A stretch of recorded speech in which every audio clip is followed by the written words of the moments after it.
nothing will keep us together. We can beat them forever and ever. Oh, we could be heroes just for one day.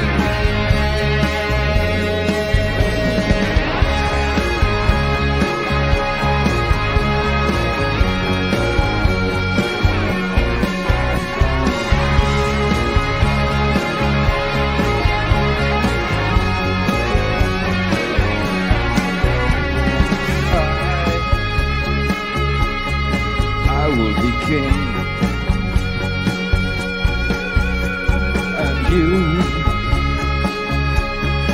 you'll be queen.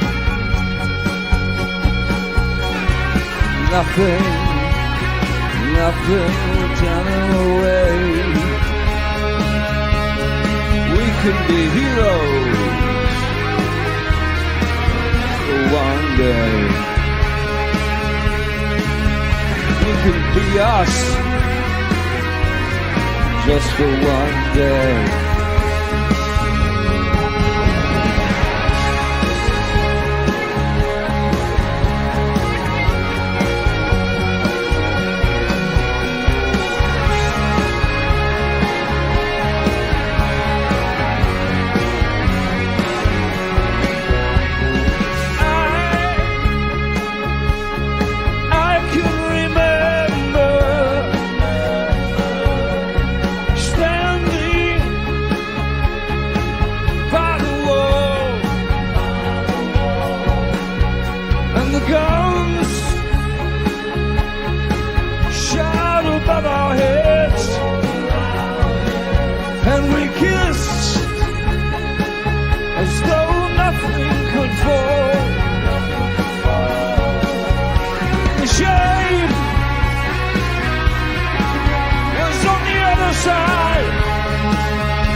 Beat them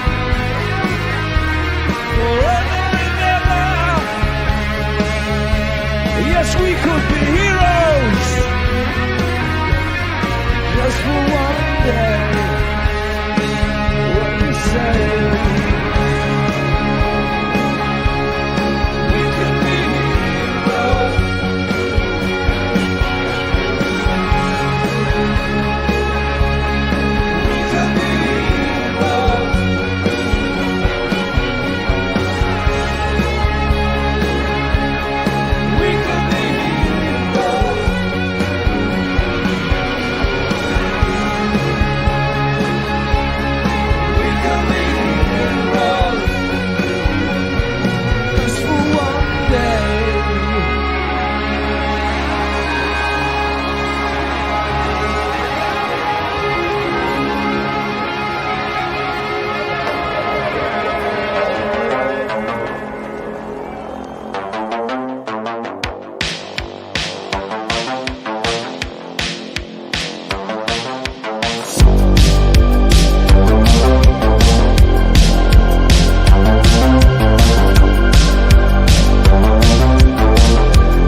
No thank you, no thank you. There's sperm on the pillows.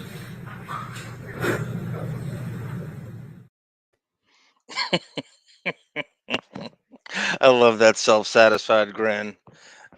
That He's was so beautiful. lucid too. He's so lucid too when he says, "No, thank you, I no, know. thank you, no, thank you." The sperm on the pillow. It's like he's done it before. My thing is with that, you can hear her smirk in the audio, Yeah, and then she's so wounded when she's on camera. yeah. But that's her pursuing him, and while the Hollywood vampires were touring in San Francisco.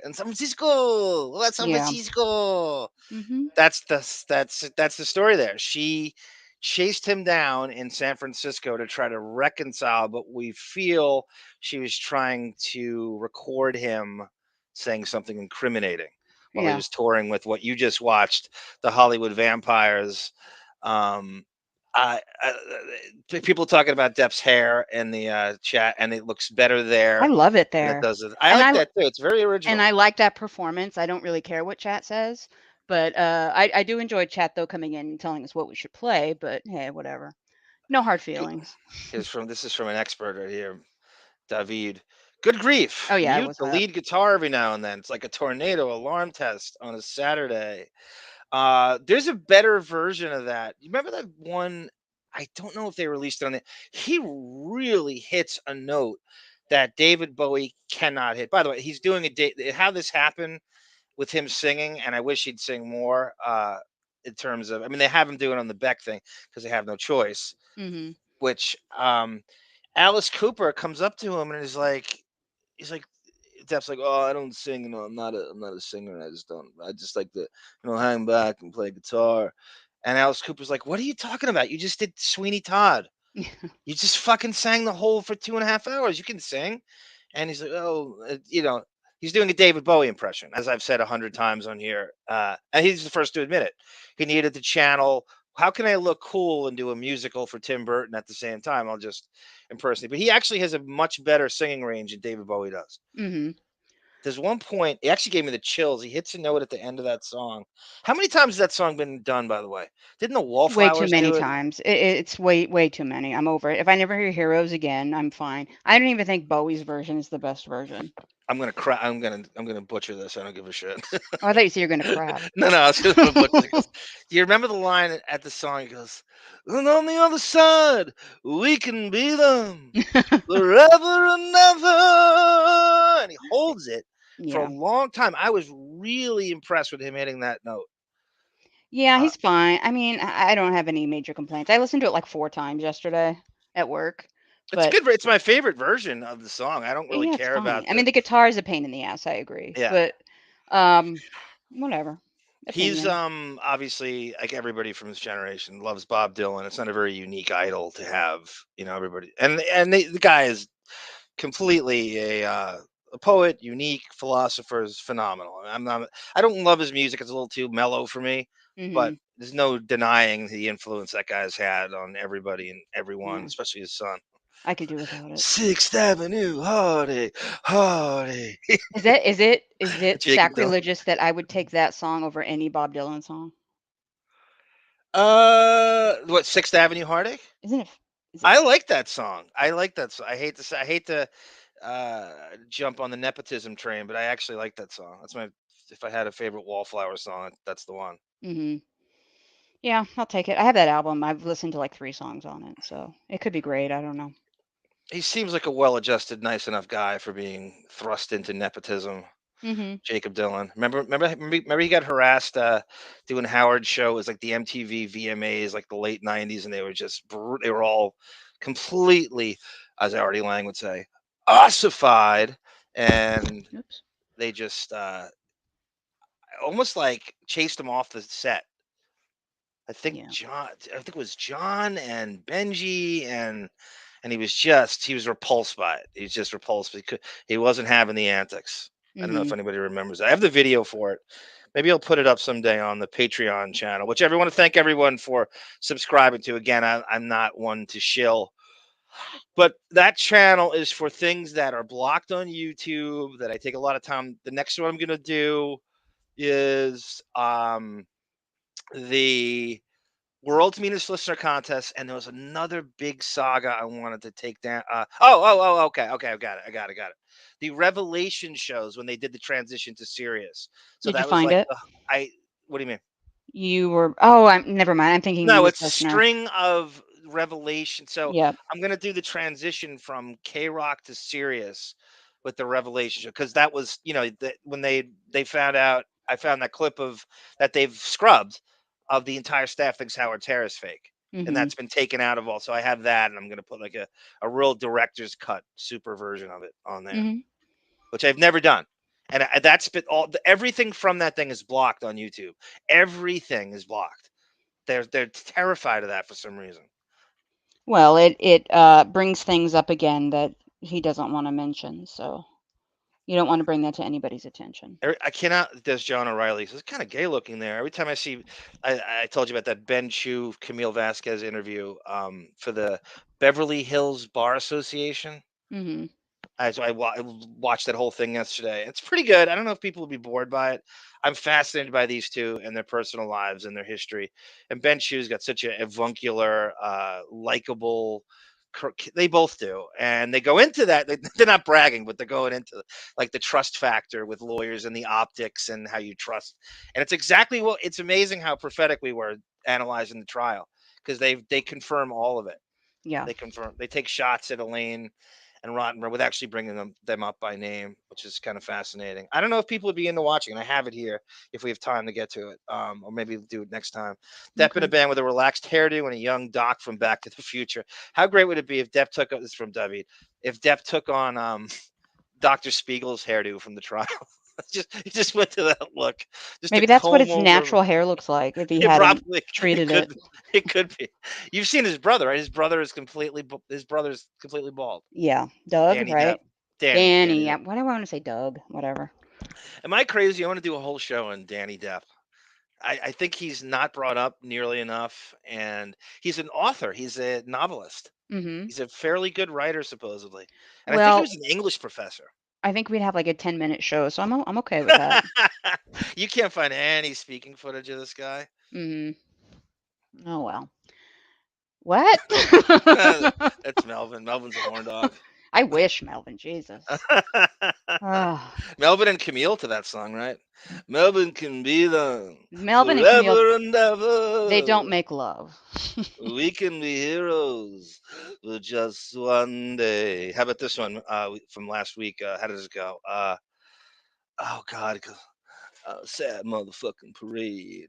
I didn't hate that song either.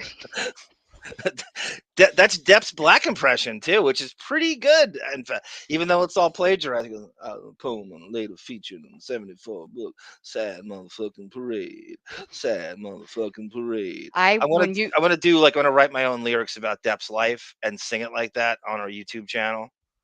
I just had a thought. Melvin's thing up here, I'm still reading it. So and Richard Grieco, contemplating it and soaking it in.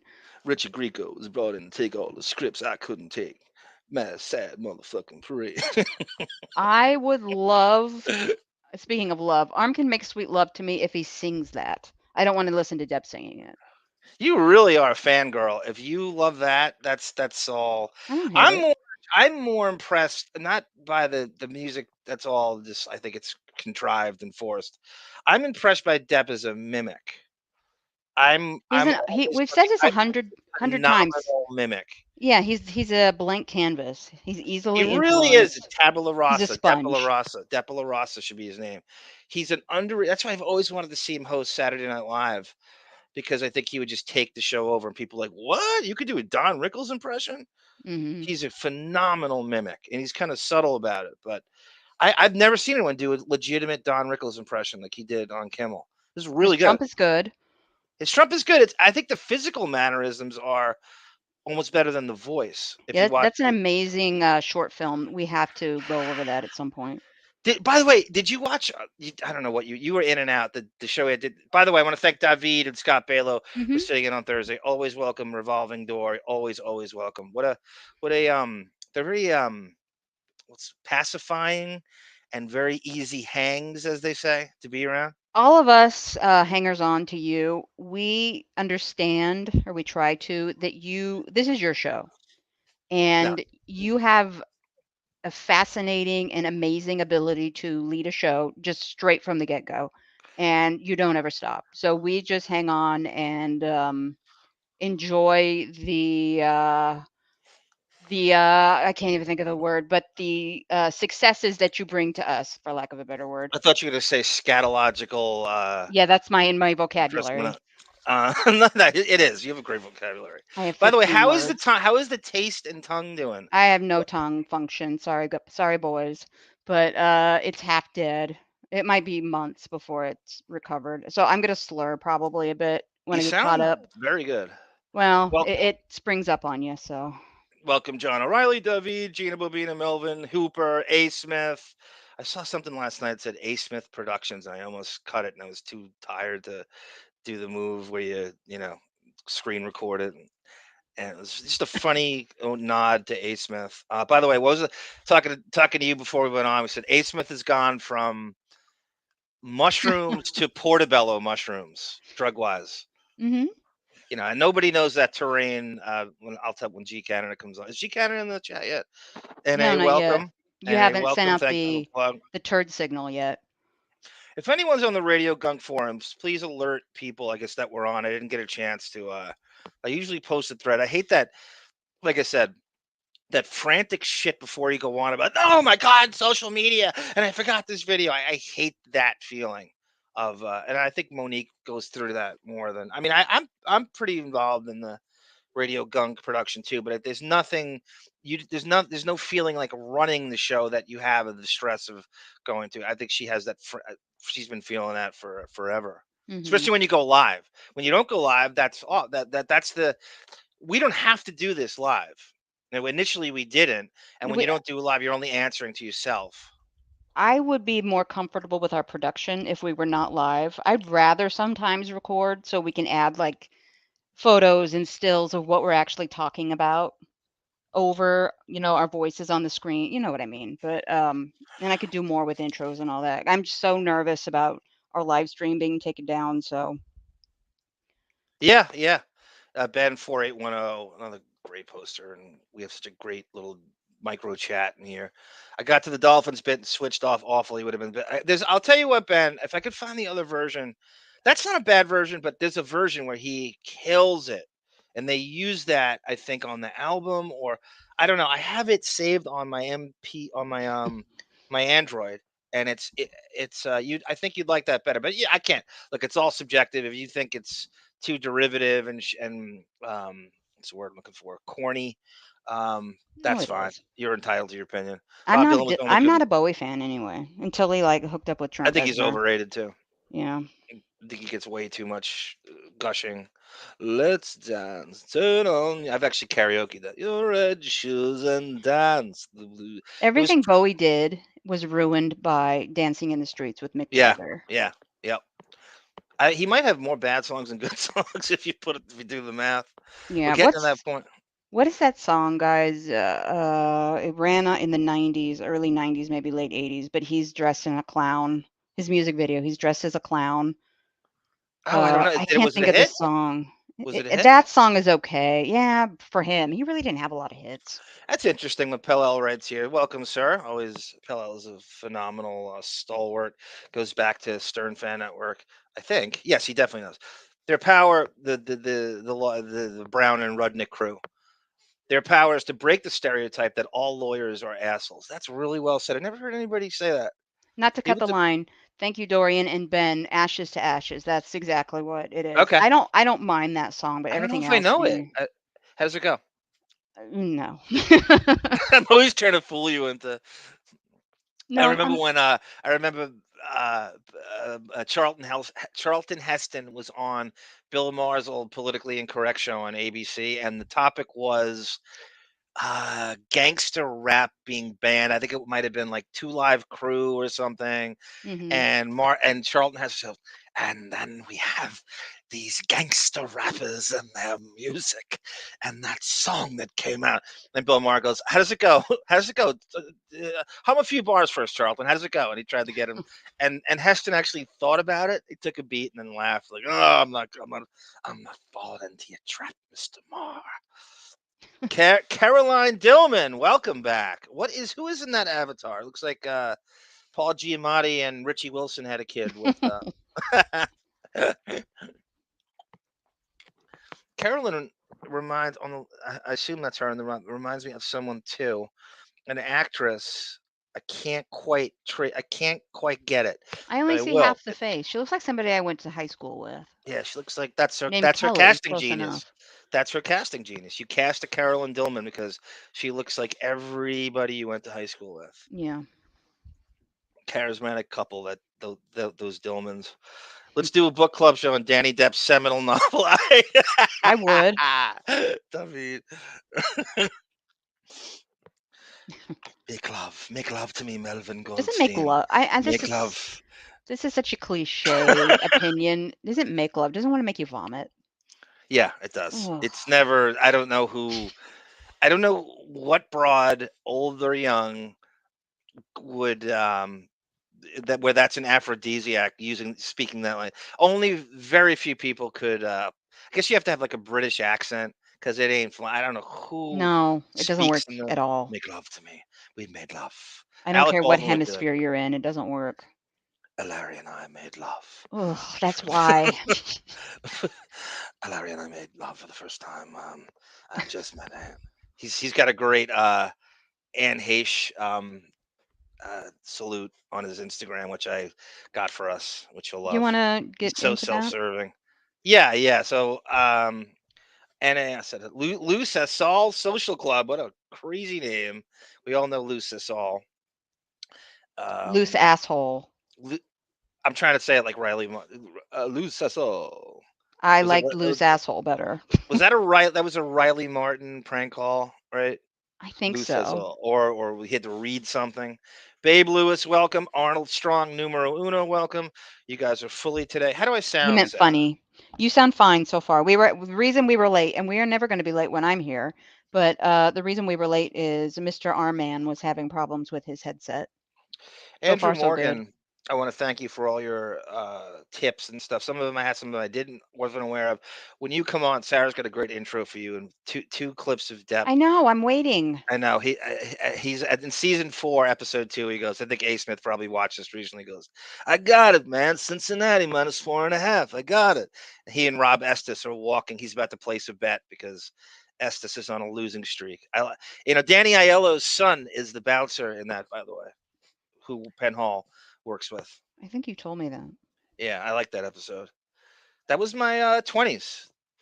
Buffalo wings and sports bars. I'm not much of a gambler. I play I By the am way, we're either. doing the fantasy league. And you had one of. I don't want to. I'm not kissing your ass. I really don't You need to should. do that. You had one of the most impressive fantasy wins last year I've ever seen since I've been doing this. You had almost no business winning that with that ragtag bunch, and moves you made were genius. I mean, you're abroad, for Christ's sake. Your team was 75% Cleveland Browns, Mm-hmm. and somehow you pulled a win out. I don't know how you did that.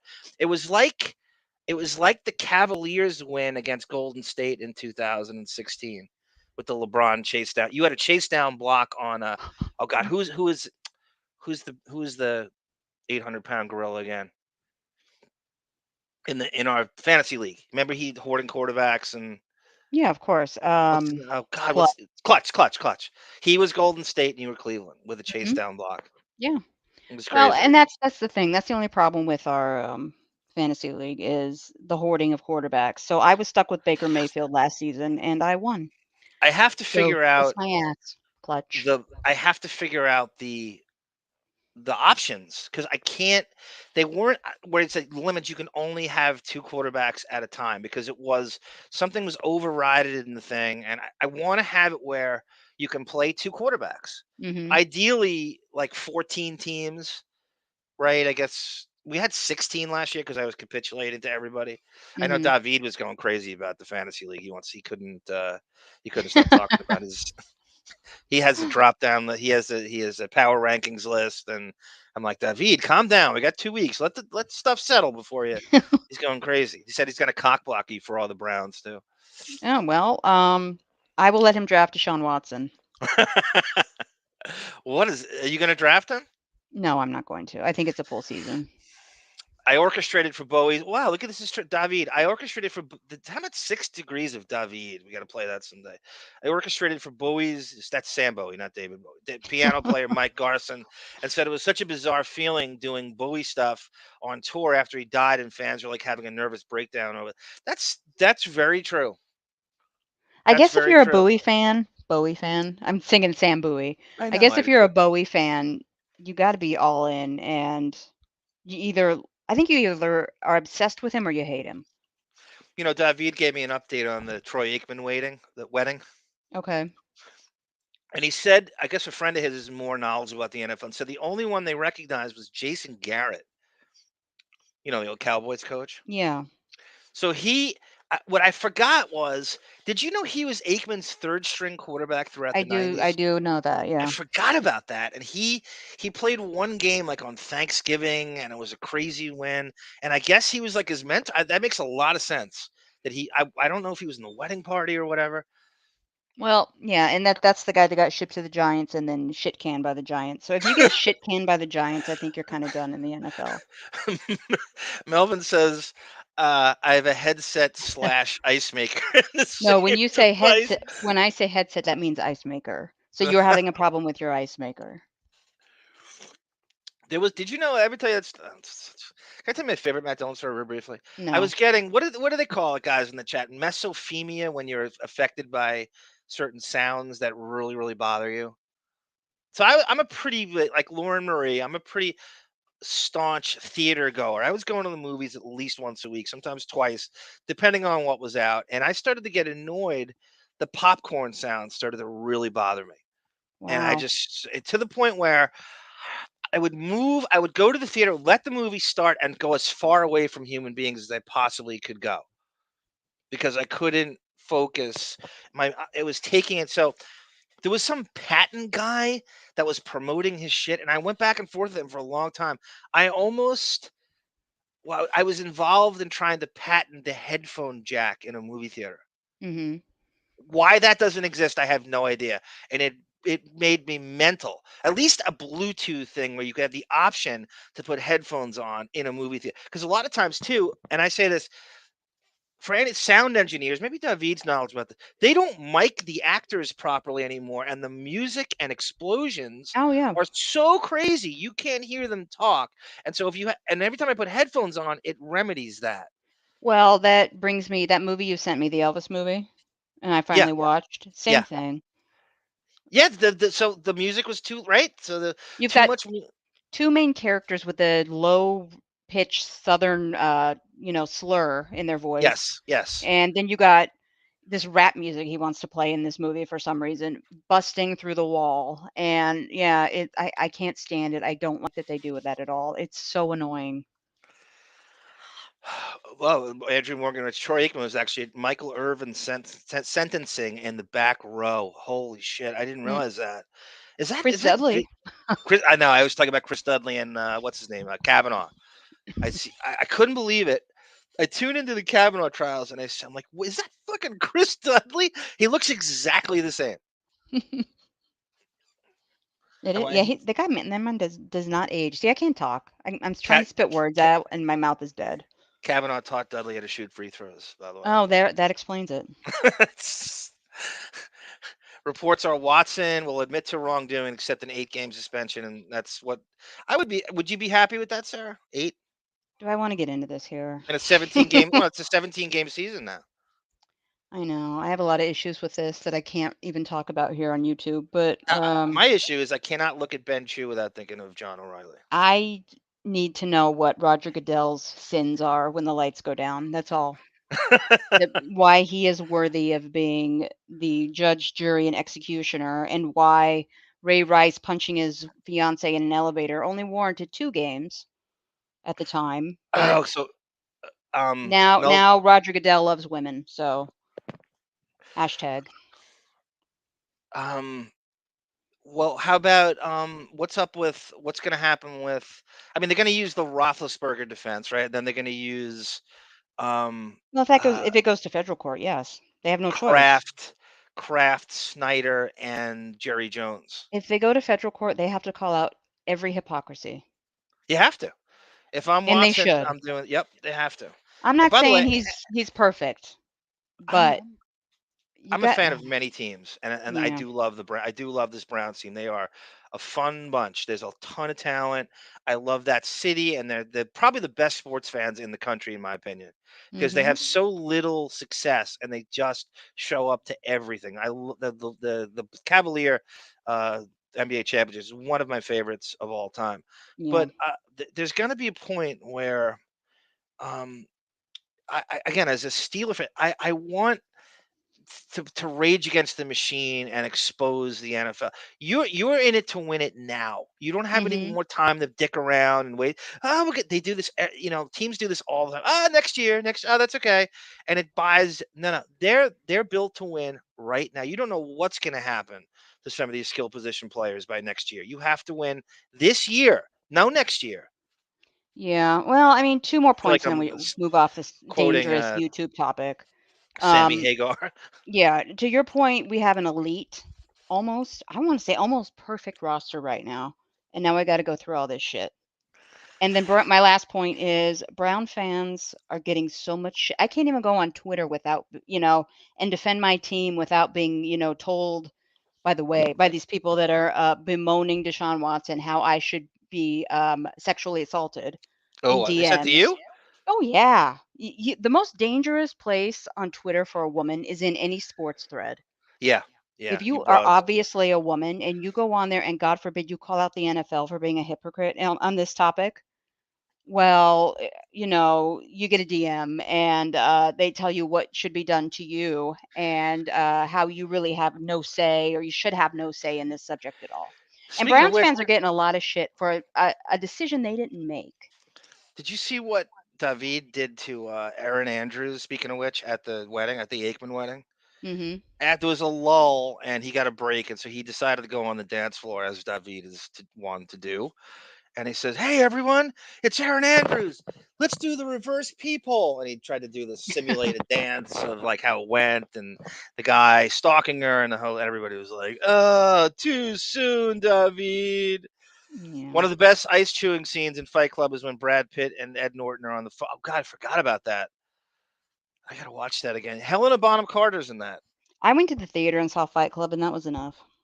I haven't Did you watched it like it? again. It's a Not weird. really. Ed Norton's a guy who is very hateable. He's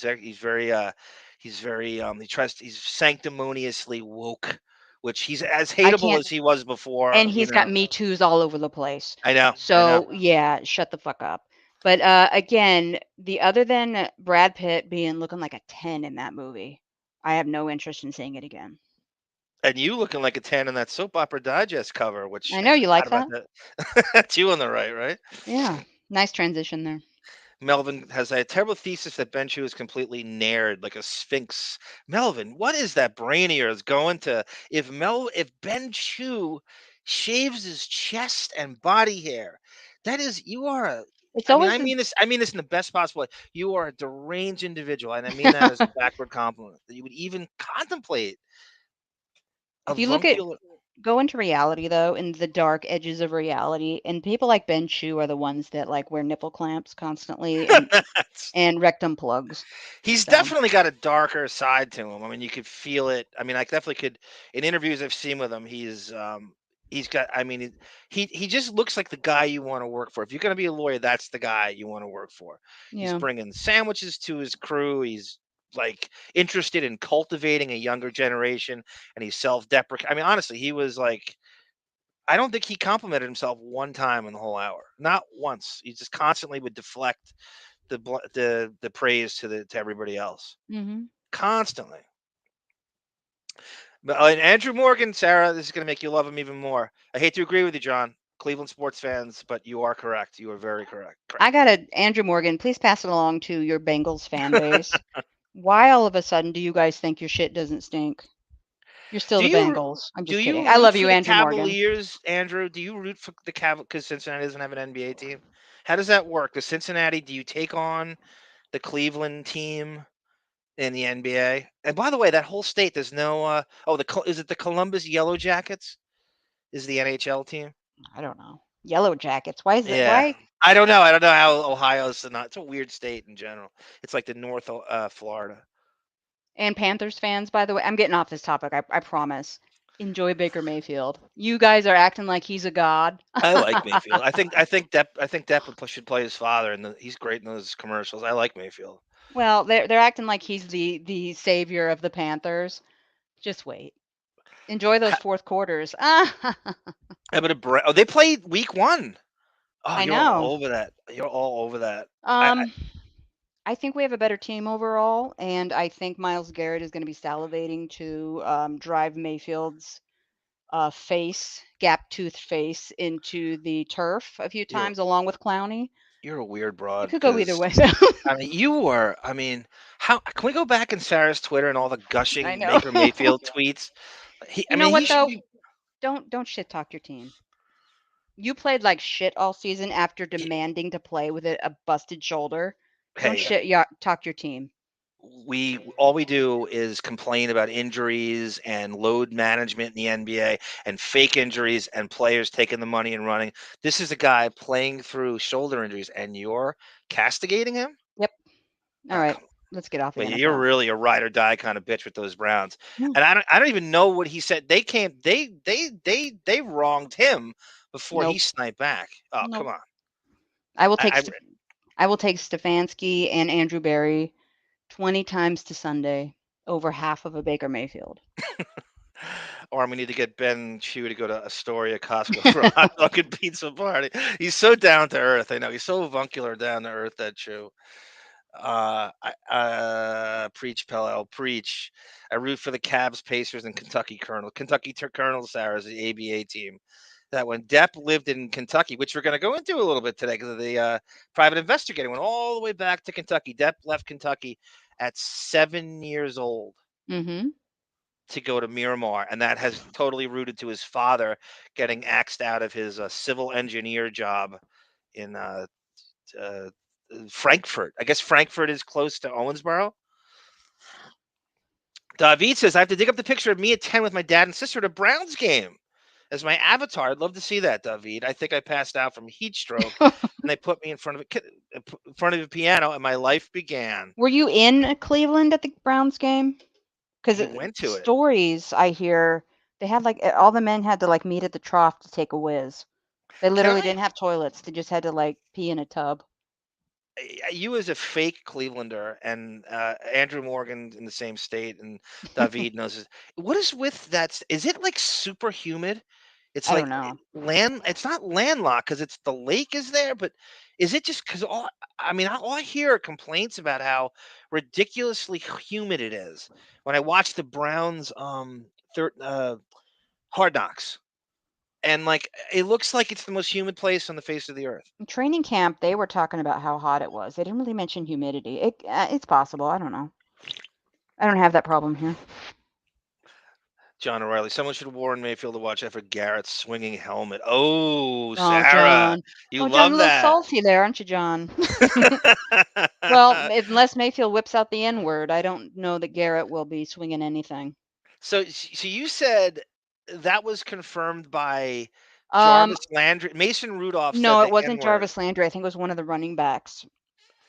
One of the Steeler running backs? No, Browns. Well, Was it doesn't make Chubb? Or sense. No, maybe it was a defensive back. I thought you. Oh, okay. So was it? But you said it was confirmed by a couple of people. Isn't the coach here There were a too? couple. No, I don't think a coach heard it because it was on the field. We got a lot of knowledgeable I football gotta go back to fans. that video. I think it was somebody who was next to Garrett. NA brought I a forget who Freddie was in Kitchens the- reference. My quick take on that is, thank God that's over. Yeah. Well, I'm Depp's Dolphins. I'm the tanking games and the draft. That's a whole crazy shit. I root for the Dolphins as well. I would really I really want them to do something again. Browns Dolphins I don't root for any AFC team with Tyreek championship would be Hill great. on it. That's right. I forgot. That's right. That's right. I forgot he was there. You That punch your backhanded child. in. You punch your toddler in the chest, teaching them how to be a man. No. How many attest. games was he suspended for that? 0, right? Mm-hmm. I can attest. They should bring that up. If I'm Watson, I bring up Ray Rice. I bring up I think everything. the issue with that is there were no Adrian criminal Peterson. charges, and both Yeah. parents to that child were just effed up in the head. I don't know a ton about Goodell's like historical background. I had a theory. I said that he could very well be like a Steeler fan or a Bengals fan or a Raven. He might be from Baltimore, and like he wants the Browns to be debilitated. Well, the Steelers got away with, if you remember back to a few games, I think it was a Monday Night Football game. Steelers got away with some weird calls to win a few games last season. So, I mean, You The can say that NFL about every team. loves the NFL loves if you go to any sports bar outside of you know, the actual state of the city, the Steelers are massively popular. Steeler Nation travels and they outdo fans in certain. I went to a giant Steeler. It's like the only NFL game I've been to in modern day. 2002 or three. The Steeler fans outnumbered the Giants fans Well, in the stadium. they don't In work. So what are they? What else are they gonna this do? is Sunday afternoon. They don't work. I was miserable too. It was too cold. I was uncomfortable. I couldn't get updates on the other games. I'll never. It's such an overrated experience. I couldn't take not having access to the other games. And I think I had that year. I had the DirecTV ticket. I couldn't Hmm. stand being without it. The one it's an overrated experience going to the NFL games live. It's Yeah. just there's too much. There's too much comforts at home now. No matter who you are. Andrew Morgan, I can attest to trough Bengals Browns is arrival friendly, and it's very, very humid. I wonder where the humidity rankings are. It's got to be like Florida. It's in North Florida. We had a trough and candlestick. Cured me of any stage fright as a young kid. You just whip it out. No fear, whip it out. All right. It Well, was at Brown Stadium, says David. The stadium is on Lake Erie by the Rock and Roll Hall of Fame where Howard inducted Bon Jovi. And yes, it is humid. oh, Ball stacks sticking to thighs. I'm type happy I don't have to weather. deal with that. Damn. I guess that lake doesn't do anything. It doesn't provide a wind. It just ignites every once in a while with Yeah. pollution, but we just get boob sweat, us ladies. So Melvin loves Camille Vasquez boob sweat. I think he made a boob sweat joke at some point during the trial. chimichanga sweat. Oh God! The old Tiger Stadium used to Petrov, the splatter hit you in the legs. You're from Oh, Detroit. I didn't know God. you from Detroit, Melvin. Oh, Of course, you remember every Steeler game. Affy, welcome. Affy, What- shut up. Just kidding. David. So we're gonna go. So Anne Heche, as everyone knows, a crazy saga, very troubled woman who has an insane history. She was obviously how she relates to Depp. She played Maggie Pistone in Mhm. Donnie Brasco, and I thought she was really good. She was Carmela Soprano before Carmela Soprano, before that came out, and she did that. She's actually from Jersey. Did you know that? She lived in Jersey, Chicago, Illinois area, and Ohio. No, Ohio. I can't remember. I couldn't remember if it was Ohio or Michigan. I want to say. I think briefly. She's mainly from Jersey and Chicago, and then she got the soap opera from doing like dinner theater or something in Illinois.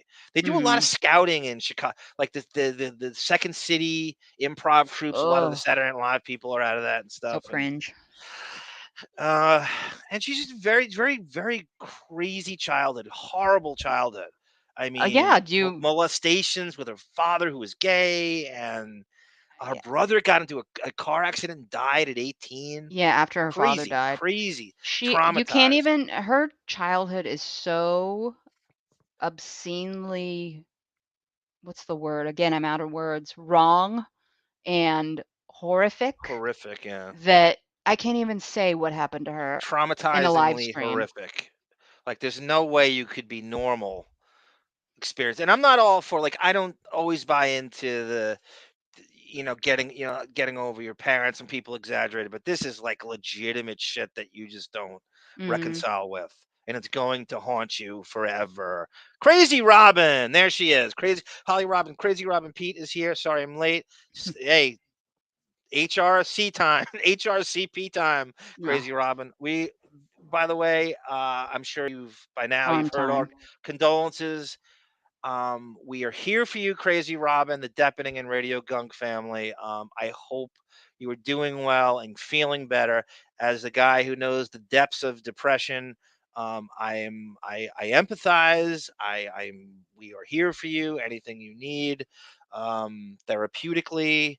But you were missed. You were missed. Mhm. You are one of the best um, commentators, people, spirits in any of these chats across the board, and you are sorely like when people are asking where they are, how sorely missed they are, Yeah. and that goes for Gunk and here. Mhm. So All I glad can you're say is back. agreed. So what we're gonna do here is I'm going You want to to go kind of in order? order of how you You know want to do that the story. Do you know Like the that actual. clip I put in I sent you? Yeah. Okay. It should be But Another World. I was gonna play the just the summary. It's the most recent Okay, do summary of that. her situation, All just right. so people can catch up. MSNBC did this. I was watching. Yes, it just came on at the end. I'm like, that was really good. It was a really good capsulization of her life and the situation now, Well, as that's it all probably going to stands. take care of my video then, if they No, talk it about won't. it. No, it won't. Okay, all right. Remember, if you A share a week video, after take the chat down. Los Angeles police say they will no longer investigate the crash that left actress Anne Heche legally dead. Drugs were found in Heche's system when she crashed her car into a home a week ago. She was in a coma after suffering an injury that cut off oxygen to her brain. Heche is now being kept on life support while doctors determine if her organs can be donated. NBC News correspondent Ralph Sanchez has more. You can pause. Well, that's why. See, Sarah. That's my theory is of why your state, your lovely state, which I like a lot. Obviously, I'm a Blazers fan. You should be. You know, you always say, "Oh, it's Oregon." So you can't say it because it sounds exactly like saying organ, the organ. You can't say it. It should be Oregon. You No, should hit that O. I disagree with it. It should be it's Oregon. Oregon. Uh, I mean, because we say Oregon and you're going to confuse it for Nobody what says we just heard. Oregon except you. It's You do. Oregon. You do. No, it's Oregon. It's not Oregon. Okay, anyway. A lot of love in the thread, Crazy Robin. I couldn't be more authentic with it. You are a light and our Nubian queen, as Billy Ocean would say. Do you think I have a kind of a dark question here about her death? Affy has an organ for us, by the way. Okay. I'm such a sucker for that. I'm such a simpleton sometimes. I laugh at that every time. Go ahead. Sorry. Do you think, and you never want to lose anybody in this, anybody ever, but is it easier maybe for her kids? And this is horrible, but I was thinking this, is it easier to lose somebody, like have a long drawn out goodbye than a sudden tragedy where you have time to kind of gather yourself, say goodbye properly, Well, and it's like let them having someone go? with cancer. You get Yeah. a chance to get I hate that. Get your affairs in order. Mm-hmm. Um, David, Melvin, is this true? My phone says Camille No, Chimichanga. I doubt he has Camille in his phone. Is I this think he true? does. I think he has it saved. Ugh. You know, you have your that crazy cartoon cat of yours in your phone, right, Of Camilla? course, I take pictures of her. They would be in my phone. I gotta say, and I'm not a huge cat person. That isn't your cat is adorable. It's a cartoon. It looks like a cartoon character. I don't know why she has some. If I were casting agent, I would use her in every effing movie. I would make an Mm, animated series about her. yeah. Well, you should because she's the greatest. That birthday video is adorable too. You made of her. Da-na-na-na, that cat. It's like she knew you were filming her too. Do you Hmm. think cats know you're taking pictures of them and Yes, of course. That's why they the, turn their head away. she's on to you? Yeah. Billy Hoosh.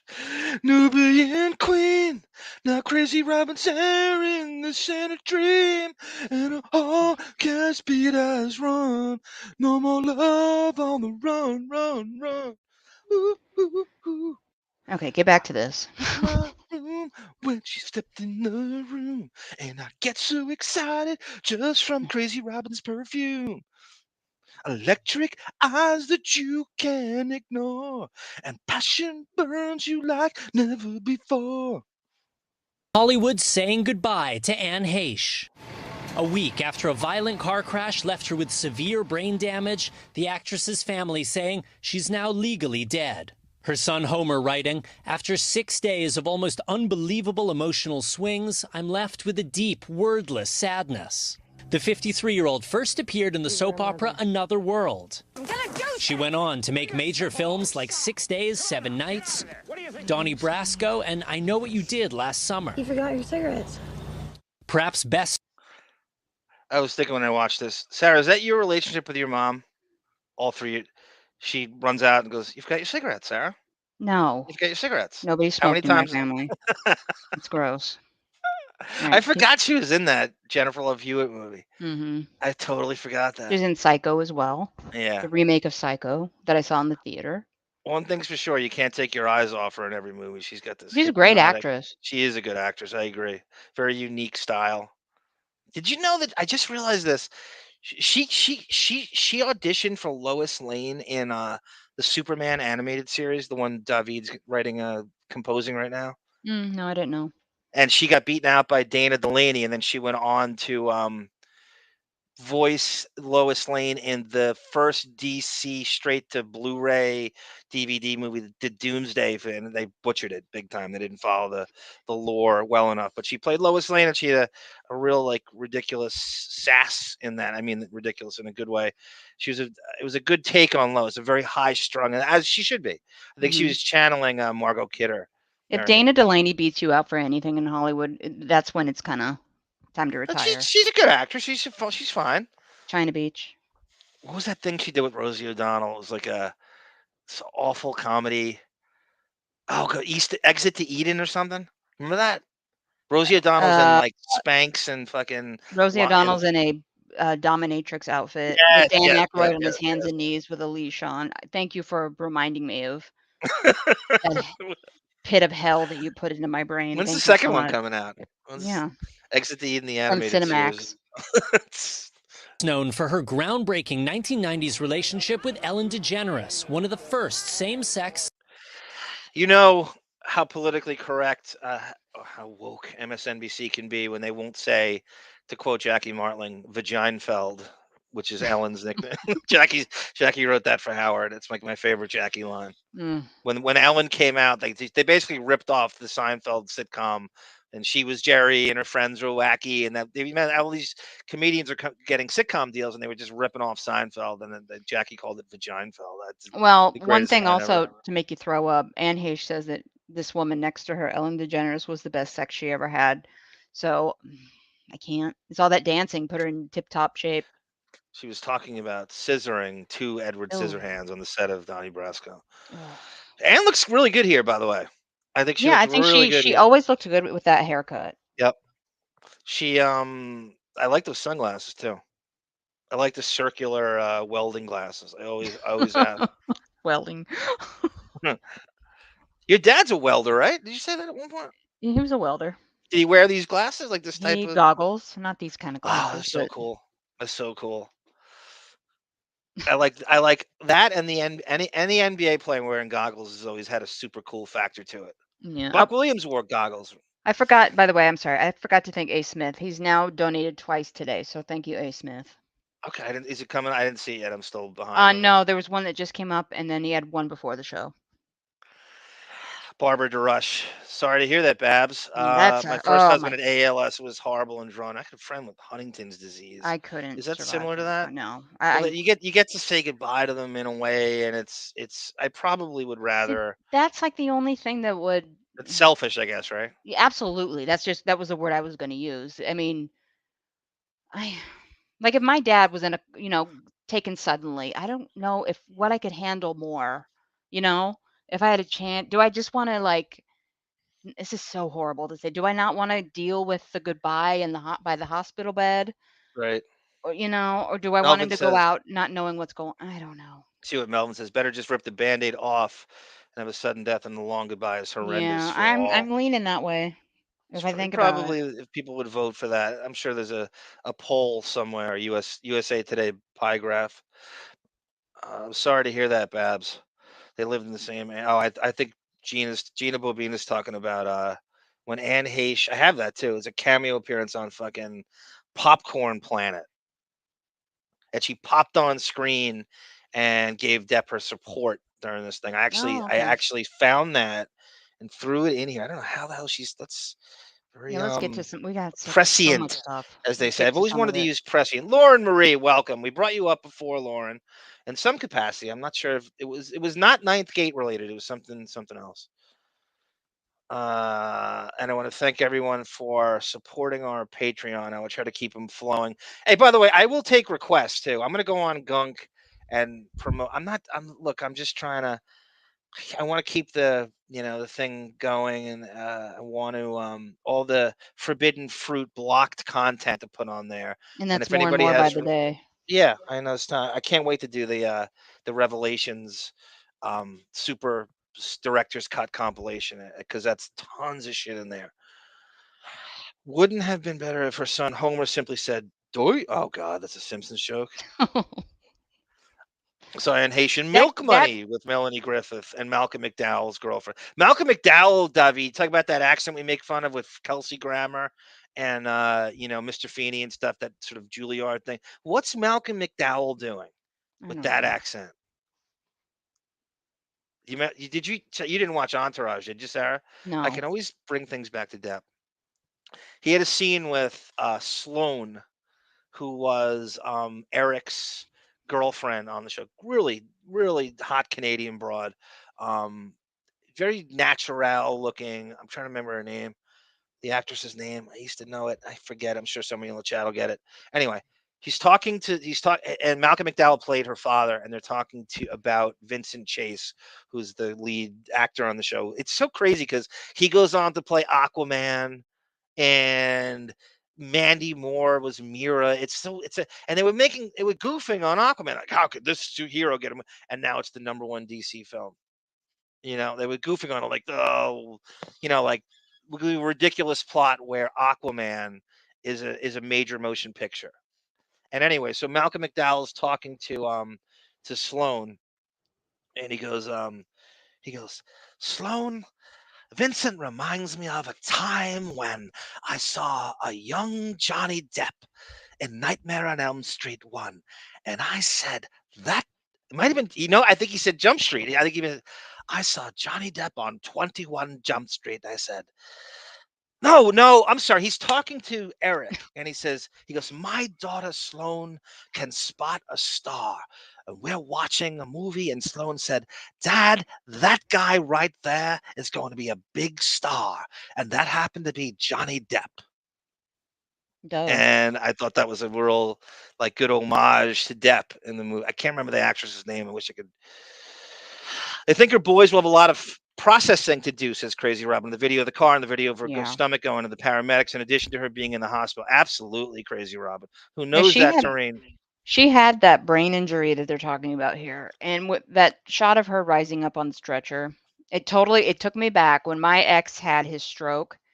He brain injury, of course. So he the next day he was violent like that, where we had to hold him down. I had to put my elbow and my forearm into his neck to keep him from ripping parts off of his Oh body. my God. They had to tie him. This was an all-day thing. They had to That's tie him to the legit. That's bed. legit trauma Well, that's for you. what happens for a brain injury sometimes. They go into like a violent coma, and you room full of nurses. It was It was just all called brain day. damage, or was it Yeah, something? he had brain damage. That's what happens with with brain trauma. You get violent. You're not even conscious, but you start to get violent. It's not everybody, I'm sure, but that's just what happened. When I saw her do that, I was like, that looks kind of familiar to what was happening in my life back in 18. But yeah, apparently she wasn't conscious and she never really awoke from that. So, but anyway, She let's she had a podcast which I'd always meant to listen to and never did.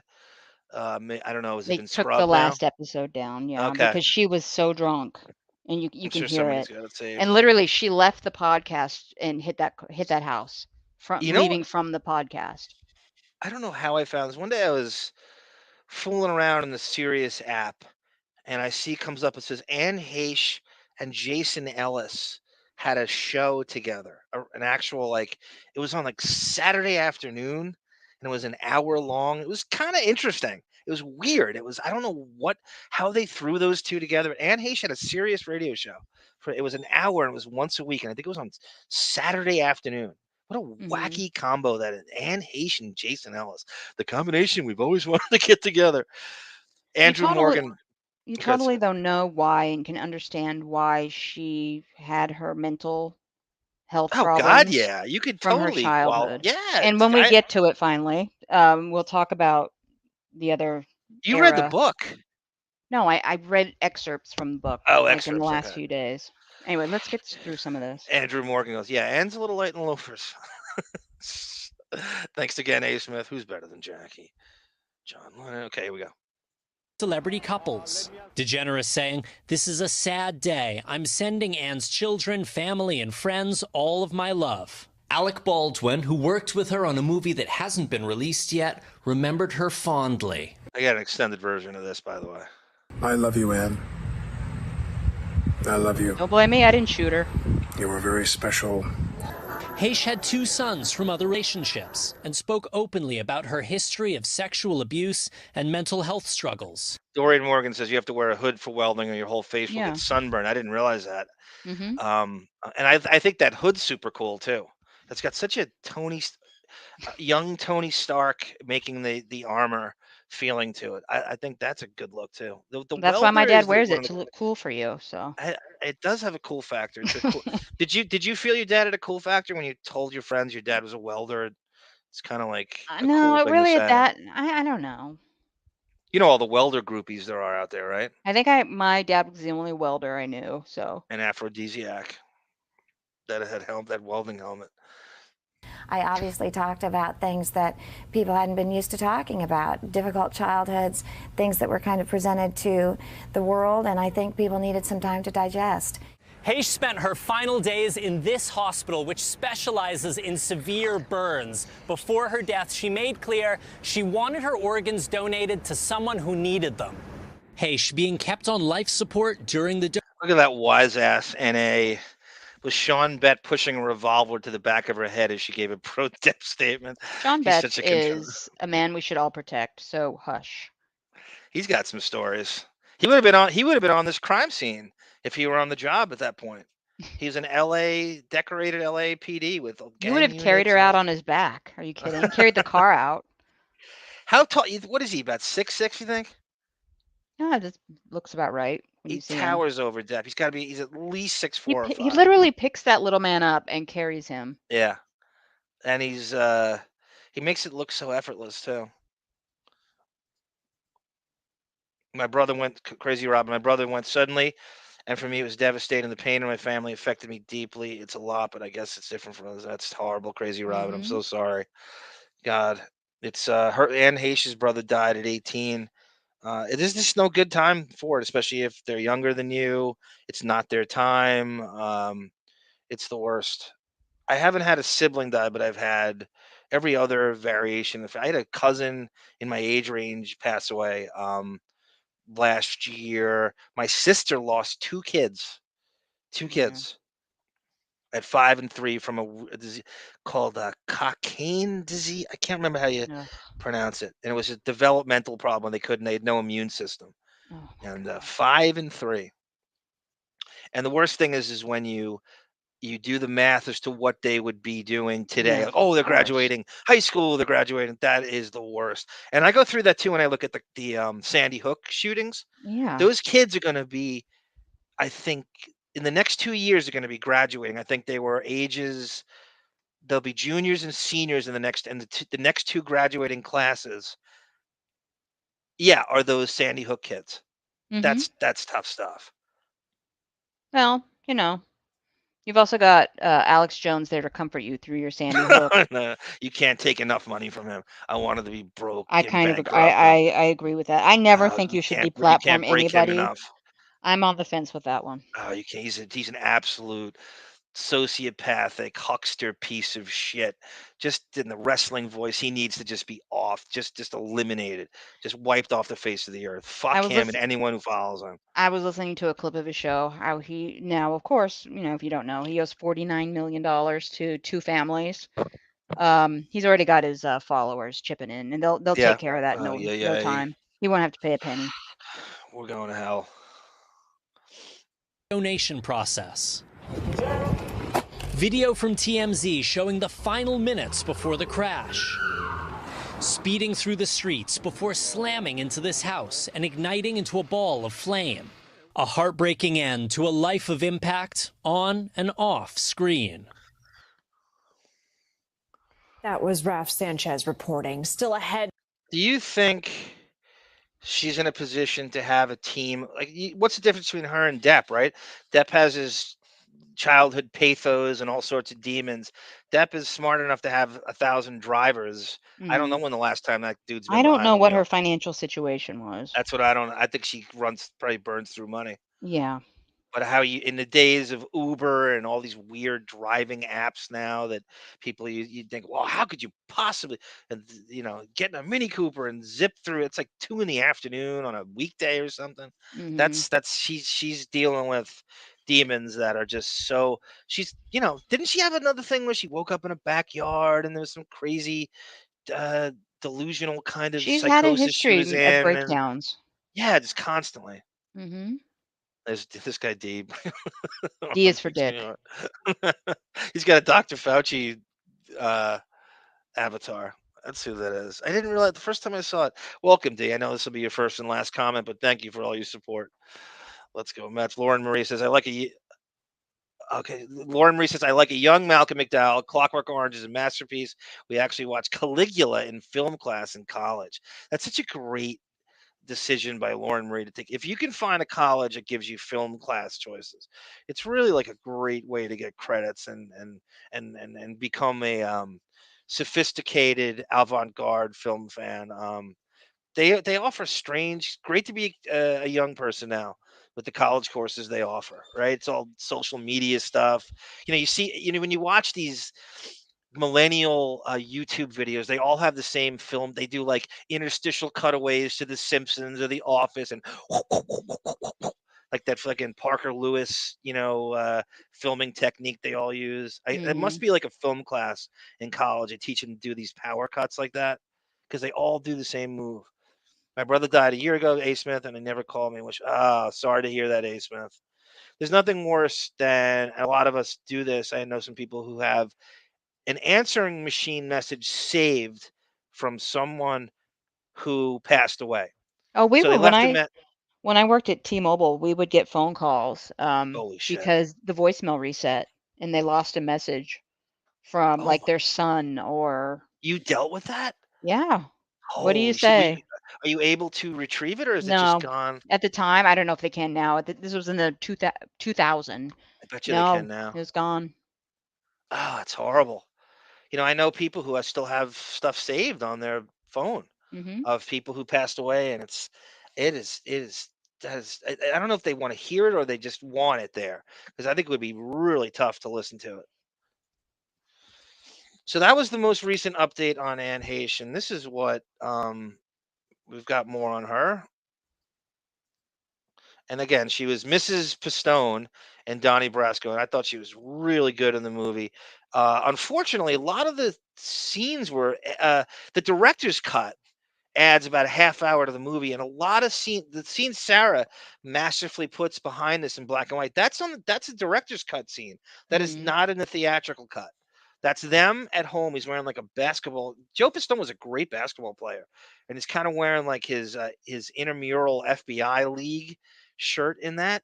If you Hmm. read, see, I read the book, and the book, like a lot of things now, Donnie Brasco could have easily been a mini series on HBO or fucking Netflix or Amazon or something, and it's too expansive of a story to cram into one movie. There's and I didn't think there was enough scenes of him at home getting distant from the family. So the director's cut had that scene, and they're outside, and he's getting kind of weird, and they go to couples therapy during this.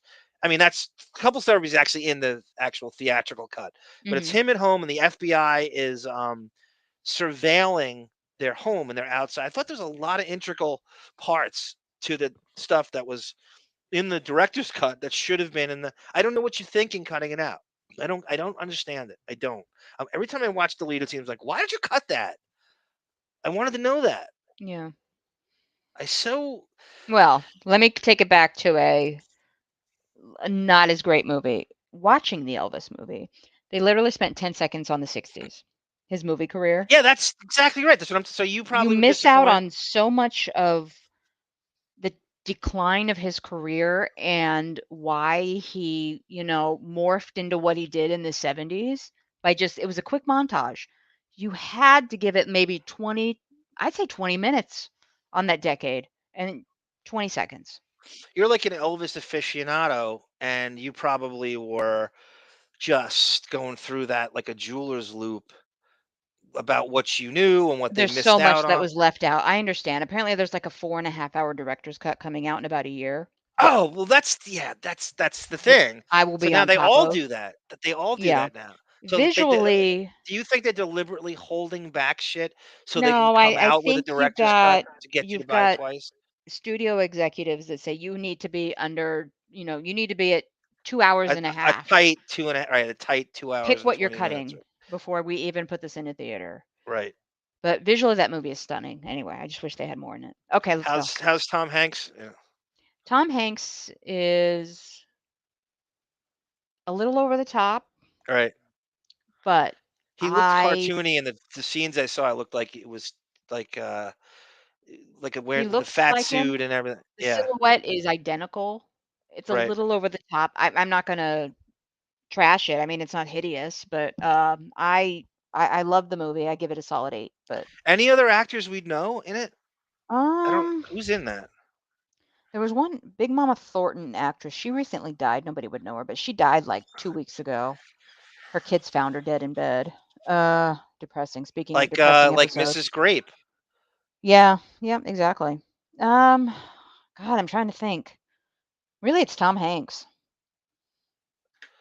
Okay, that's it. So I mean, when you got Tom, maybe the movie like had a low budget. It looked like fantastic, like the visuals. So maybe like they It didn't want to is. pay big. He's the only one they spent the budget on. Yeah. It's gorgeous. But when he's in Memphis in 1956, why are they playing rap music in the background?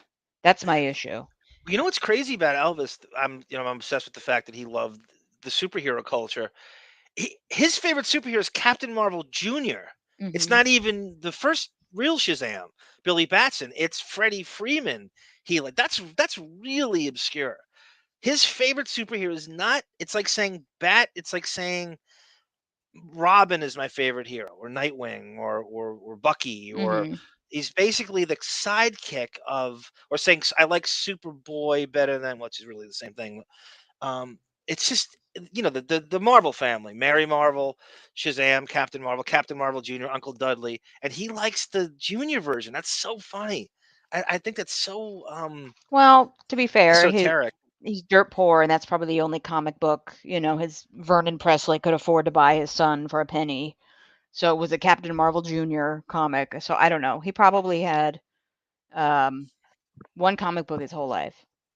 To quote Mark Cohen, when I was walking in Memphis, walking with teeth on feet on the grill, walking in Memphis, and do you really feel the way I feel?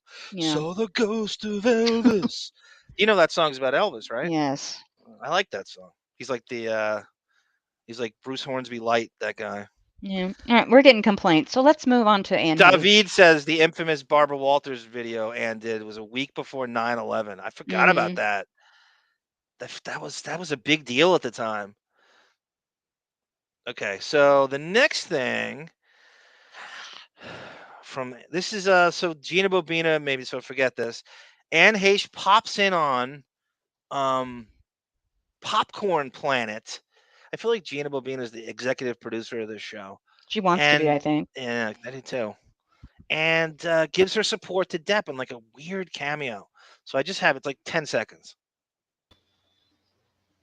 This is how we photobomb each other. By the way, this is the Amy Gaines beautiful Tom. I just wanted to jump in and say, hi, there's no friggin' way, no friggin' way that man has mistreated a woman. I will tell you that. There is no friggin' way. And I have met her, and she wears a lot of Gucci in that courtroom. Hey, if you're suing somebody, you may not want to wear all those collars. Bye! Bye, I love you too. So, I am telling the truth. Hey, Steph. You talk about, as the kids say, the quintessential mic drop, right? Is that the very definition of a mic drop? Very manic, but But I a good enjoyed manic. that. But I enjoyed that, that yes. needed some mania right there. Yeah. She's the quintessential bipolar personality. Hmm. That was great. That was really great. I don't know. It sounded like she lived in the Eastern Columbia building at some point. Well, if she was leaving, so either she's friends with, I forget that woman's name, you said it, but Either she's leaving, visiting her friend, or yeah, she lives there because that I'm building's obsessed with very that building. secure. I'm obsessed with that building. Also, we found, I think it was Melvin that looked up at some point, Stamos, Tom Sizemore, and someone else is currently or living there when Depp was in there. Currently living there is one person I'm forgetting. I forget. Crap. It I was don't know. Anne and Alec and James Gandolfini and the juror in '96. That's going to lead us to our next thing. Thank you, John O'Reilly. David is such a great memory for a 95-year-old. He's still got those marbles, David. Okay, so this is a $400 welding helmet and a $600 glasses. I'm going to get cancer anyway, says A. Smith. You can protect yourself your entire life, and then you get cancer. So What did I say, Barbara DeRush? Arm, that is terrible. I don't know what I said. I think What did I your say? nephews. Oh, okay. God, I'm always. We get off of. We have trauma from Sandy Hook Parkland. Me too, CB. Me too. I do, and I have nothing. I have no ties to those communities. So, thank you, David. Thank you, everyone, for your well wishes. I forgot. I got carried away. I was staring into space, and I wasn't looking at the chat when I was talking about that. What's that? Catch up here. That speeding car footage is just awful. It really is. It really is, Lauren. When you're alcoholic, it's 24/7 disease in addition to mental Mhm. illness, all way too much. And combined with her trauma, I'm surprised she made it to 53. Yep. Who wants cocaine full of organs? Da Vinci, 17 tutorials. Crazy took a film class, Crazy Robin, in undergrad just for a pass fail as an elective. Leonard Maltin was the professor. Remember him, that big Mhm. reviewer? God damn, he does it online. If anyone, maybe we'll go on to it someday. He does a full, I think it's an hour and a half interview with Depp. Okay. It's like I don't know, was that UCLA, Crazy Robin? Because I think that might have been where that was done. Leonard Maltin interviewed Depp at some school. It was either USC or UCLA. Could have been California. God damn it. I wonder if it's the same thing. My dad passed away 5 years ago. I have voicemails, David. I can't bring myself to even listen to them, but I'm glad they're there. Wow, that's exactly what we're. I God, I'm fe- sorry to hear that. You're David. I'm yeah. sorry. I know you're. Mine hasn't passed away, but I think about it every day because he's got medical issue after medical issue right now. So I fear that I'm going to be the. I don't want to talk about it. We joke, but David's actually 33, so that's very young to lose your Yeah, father. That's really young. I'm sorry to hear that, David. It's crazy. I might be the one that can never look at a picture again. I don't think I don't handle that very well either. I mean, because you're not a sociopath. Okay, so it's very difficult. It's very difficult to cast an FBI as a basketball player in a movie. I heard. Well, that's in the book. In the book, it goes into Joe Pistone's pre, you know, kind of pre FBI. There's a pre assignment, pre mafia assignment. Him as I think a regular. He was like a grunt in the beginning, and he took on this assignment nobody wanted to, and Yeah. I believe there's still a And you $500,000 forget that hidden. he was, watching these mobsters for how many years? 6. Oh my God, before And he. in the most dangerous era in the history of New York City crime, But late 70s to early 80s. how long before he first approached them though? Wasn't it As the book years? tells, it was about, I think, before he got to Lefty. See, one thing the movie does is it leaves out this guy, Tony Mira, who is he's like literally in half the book. He was he was one of the first ways he got into the mob. I think he was at it for a year and a half or 2 years before he even got in with them. So he would go to all these Upper East Side mafia joints, and the FBI had him all, and he would just hang out and Mhm. listen and try to just pick up things and kind of crowbar himself into conversations here and there. And he would not drink a lot of alcohol. He would like sip because you couldn't lose your Yeah, of faculties. You course. had to stay lucid, and you don't want to slip. You don't want to, Mhm. and alcohol is going to make you say shit and they'll catch you and all that. So he was so he would have like a glass and he would milk it all night, like nobody questioned it. So how long? Yeah, it was about a year and a half Yeah, that's before he even. Lefty doesn't come around till later. And the movies, I think Joe Pistone himself said the movie's about 80% accurate. And they take okay. weird Hollywood liberties. If you read the book, you'll see. But there's this guy, Tony Mira, who is a crazy, crazy loose cannon mafioso that he was with. Sonny Black Napolitano lived next door to Monique in Greenpoint, Brooklyn. Mm-hmm. And he was a much easier guy for Joe to hang with. He wasn't a mafia 24/7. He could have other conversations with him, and that he lived, like I said, when you watch the Motion Lounge, the social club they're at, that's where Monique lives, right around the corner from that, like literally Okay. two doors away in Greenpoint, Brooklyn. I worked on a case which involved voicemail messages left by victims of the Oh, World Trade Center. Gut wrenching. God oh my damn it, John, God. that's tough. Oh, that is tough. I have a camcorder I can't watch. Leonard Maltin wrote a great book in the Little Rascals. His podcast ain't too bad either. How old is Maltin now, Hooper? He's got to be in his late 70s? I blame the Colonel. Melvin Goldstein. Okay, so speaking of Alec Baldwin, John O'Reilly, it's funny you say that. This is Alec's thoughts on Anne as a comet. Anne was a comet shooting through the universe. Larry and I had not had her over in the Hamptons, but we always thought of having her. We just never came to fruition.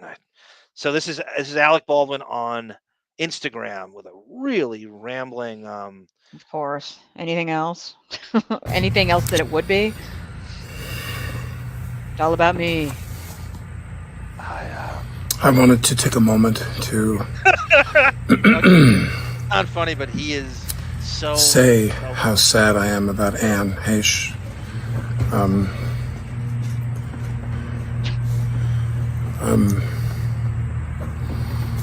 She was a pal, and we had one of my most fun adventures together. We did the Hector MacArthur comedy, The 20th Century, on Broadway. I mentioned this in my last post about Anne. I love how he has to name drop the filmmaker. Of and the course most he pretentious. does. We did the Hector of Latham comedy, the great piece in my memoirs. He's gonna I don't think he mentions his memoirs. You should haul out that baby shooter to, or not baby shooter. That's a horrible. Oh no, you love it. You love That it. baby shooter out to say a prayer in Spanish. in Boston, in Southie. Sarah, I've contemplated putting you in my memoirs. No. And she got nominated for a Tony. By the way, he's in the Hamptons. Ugh. Pretty unpretend. I mean, you can see his neighbors. It's not that sprawling. It's a pretty modest setup, I feel like, right? Just I looking don't at what we know. see here. She In had his done patio. Proof. You can't judge. Oh. Look at Cheryl Hines in his Instagram. Mrs. Larry David. I went to go see Anne. His comments are limited too, by the way. He's getting pummeled with the Rust stuff and so he's. I can't believe he's even on Instagram anymore. He's got Spiegel That's the hair. ego. That's the fucking hubris, and he can't stay away. The world has to have Alec's response. Anne in Proof. She was wonderful. I didn't realize how wonderful she was on stage. And Anne was one of those people who, as we're all limited by our physical attributes, she had few of those limitations. She really could do anything. She could do anything. She was funny. She was dramatic. She was many things. Thank you, Crazy Robin. It's USC. You have your little option. So everything's done. All those seminars and chats are always at USC or UCLA. Or thank you, Crazy Robin. I figured that. Shemeketa. Shemeketa. That's where God damn it. Oh God, the Blazers coach, Rick Adelman. Went. God damn, that's your alma mater? No, one semester. Well, that's the best semester of that school. Yeah, it wasn't for my grades. You got that Deppening fame. They're gonna bring you back for an honorary degree. And William H. Cosby is gonna give you a sweater for it. On film and on stage. And we did this comedy, and she was funny. She was funny. Great. Lily Garland. Leonard Maltin, 71. Thank you, Melvin. Whose real name is Mildred Plotka. Come on, dude. And we had so much fun. That show's a funny show. And Yeah, David. He goes to the dogs. He has the dogs The out there expensive for. dogs, yeah. Yes, I know. Alec pans over to the show. The dog low key. It's exactly the dogs come into. He's so right. He's on. I guess David watched this already in full. We chewed up the scenery on that, that's for sure. You know, there's so many things I can say. We all have friends, family, loved ones, colleagues, people who have perished as a result of drugs and alcohol. And it's everywhere, whether you're drunk and driving and you get killed or kill someone else, or Wow, what a tribute. Flying so close to the sun with that comment. Yeah. The Baldwin family are all insane. Billy Baldwin's the only normal one. He's the only one that doesn't have. I think they're all in AA. Daniel, Stephen, and Alec are all like AA Nazis. Mhm. I don't remember Alec. The interviews I've read with him, I don't think he's had a drink since the 80s. And Stephen, it's in this insane alcohol gene in these guys, like where they can't. This dude, you can't have a Coors Light at a barbecue without, Well, flipping out. didn't Jesus cure Stephen of any ill Yes, in yes, his and then body? you turn to God's the other way to go, which is Mhm. completely synonymous with NA and AA and. are seriously injured or your life is altered in some way. Drugs, overdoses, Shooting someone on set. opioids, all of it. Like, can you believe he went there like that? With the Yeah, lack of self-awareness. Do we know? I know, but do we know any official reports coming out about her alcohol content, or is he just being presumptuous? He probably. I don't know if it's official toxology. I think she did. She came from a party. She was drunk. She came from She came from the some weird. podcast. She came. There was a party She was drunk when it before. started. Okay. All of it. A lot of things I could say, but I don't want to violate anyone's anonymity. Did she have cocaine in the system too, Sarah? Yeah, I think so. But I don't. the But au- people were speculating, so I don't know if it's official or I don't know. Accent on anyone's anonymity, but just to say that everyone. Yeah, you hear him clear his throat when he killed. He goes, if you're, God forbid, kill someone. Mm. How much coke residue does Alex still have nestled in that chest hair from the 80s?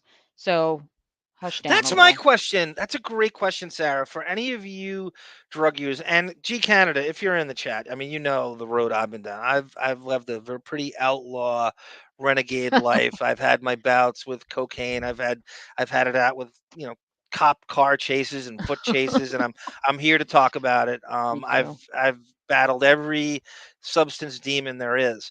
Does that stuff stay in your blood? You know the crack baby syndrome? Yeah, but they Where eventually withdraw though. if you does that stuff just stay in your bloodstream? And they call them dry Not drunks too. forever. People who don't drink anymore, that they act like drunks, they call them dry drunks. Yeah, it's an excuse to be an asshole. I just does it stay in your the question you're asking, does cocaine stay in your bloodstream? Not forever. It I will don't know. stay in your hair and the root of your hair if they check your root. But that's I'm not an expert, but I think More that's what roots happens. than Kunta Kinte. Oh my God. More roots than Chicken George and Kunta Kinte. Have you seen Anne Heche and Jason Ellis doing Islands in the Stream? That's a Sarah song, if I'm not mistaken, I right? love that. I love the original. I have not seen that, CB, and I will check that out. That sounds really funny. As I obviously, still get chill. Lie on each other. I still get chills when I hear that song. Making love to Ugh, another. you ruined it. Kenny Rogers and Dolly making love. have been touched by this.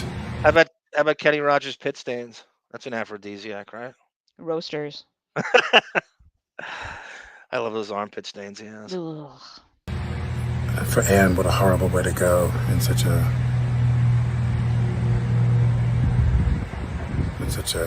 Wrap it up, dude. Crazy Robin said they actually zeroed on a Smirnoff vodka bottle in her cup holder in the car. Wow. That's hardcore. I wonder how far she had to drive from where she was. I don't know. I doubt That she little was Mini even Cooper. if she knew where she was even driving. Lauren Marie says she wasn't drinking. I thought she had a news report. She was on cocaine and fentanyl. I've heard that too. I don't know what's sounds true. official, so.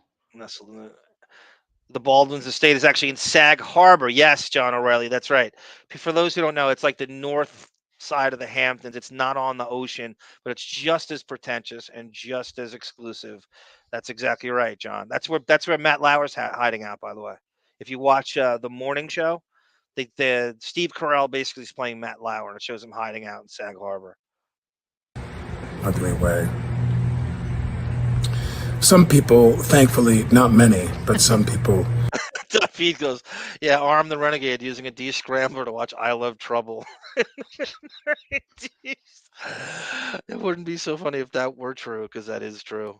That is, I can't believe you remember that. Attacking me on the comments here and saying, oh, you know, let's worry a little bit less about her and the people she might have killed and the people that she was a threat to. And I don't discount that. The internet, of course, is filled with people telling you things that don't need to be said. You know. You hear what NA is saying about you and Alec Baldwin? That I wanted. No, I didn't link it His to chest Alec hair? Baldwin. You're obsessed with his Ew, chest that hair? is so. That's my mother's thing. I don't like a carpet. That's disgusting. Affy says Coke stays in the system for a weekend. Ben Benjamin armed the renegade like Lorenzo Lamas. Crack babies may withdraw, but neurological effects Yeah. are lifelong. Says crazy. Thank you, crazy Robin. Cocaine, 24 to 48. Okay, 48 hours. I didn't. Okay.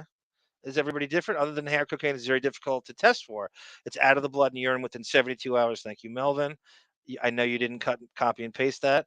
Alec Baldwin looks rough. I think he's going for that too, Katie. He looks like he wants to portray how does a broken friend look during this. He can't be too cleaned up, right? He has to look like he Well, deliberately grew the beard for this video. he's got 200 children and he just killed someone. So Welcome, Katie Aldana, by the way. I didn't see you slip in there. Traces of enzymes related to cocaine remain in a hair root for 6 months. oh, okay. Says I thought John it was O'Reilly. life. Whatever. I don't do We it. know So I'm that. not worried. You give people the benefit of the doubt. I'm well aware that Anne could have tragically taken other people with her. I'm aware of that fact. Yes, you peons. But it doesn't lessen the fact. Peasants. I don't know anything about Anne's behavior in recent years or toxicology, any of that. Who knows? It's none of my business. It's just that the police have made all these statements. I don't believe him when he says it's none of his business. I believe that he spends all his time looking at He's toxicology like a little reports. gossiper. There's no question about it. That's what I've always pictured that with him.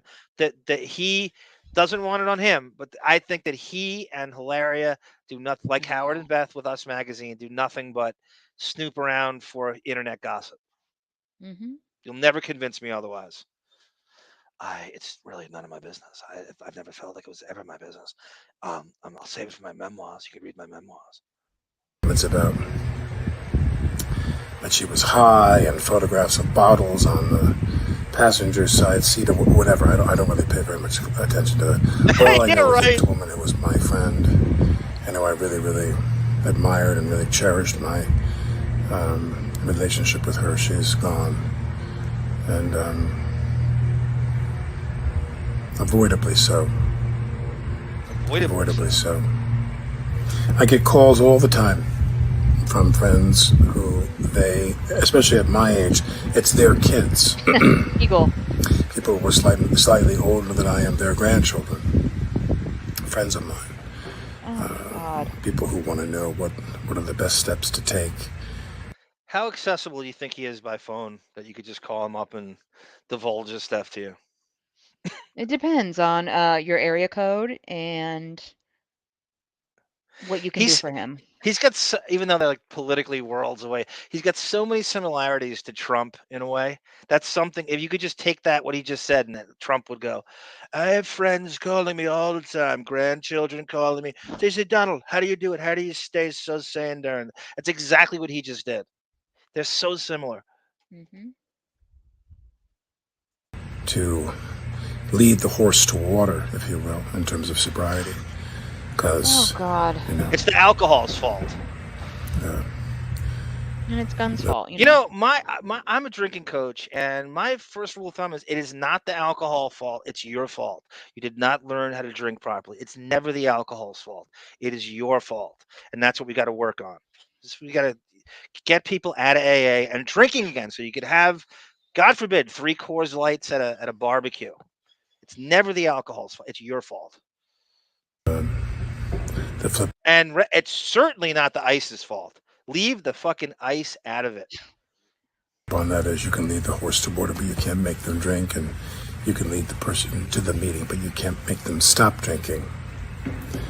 And that's There you go. that's David. unfortunately true. The calculated barking. Well, and dogs usually know what shh means. Yes. So Well, W goes, let's focus on the less people she might have killed. Alex has really flown through that goddamn sun. Vigorous. At least for her, it's a might have. The shame of it all, he's a very talented man. He's a great actor. He's great at comedy.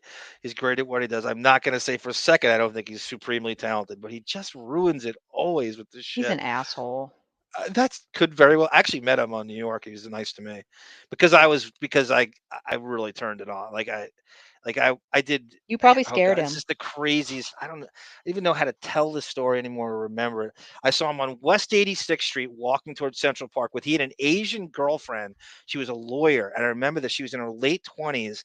And I stopped him and I said to him, I talked about, because he's a huge Depp fan. So I opened the Depp portal with Alec. This is 2002, I think it was.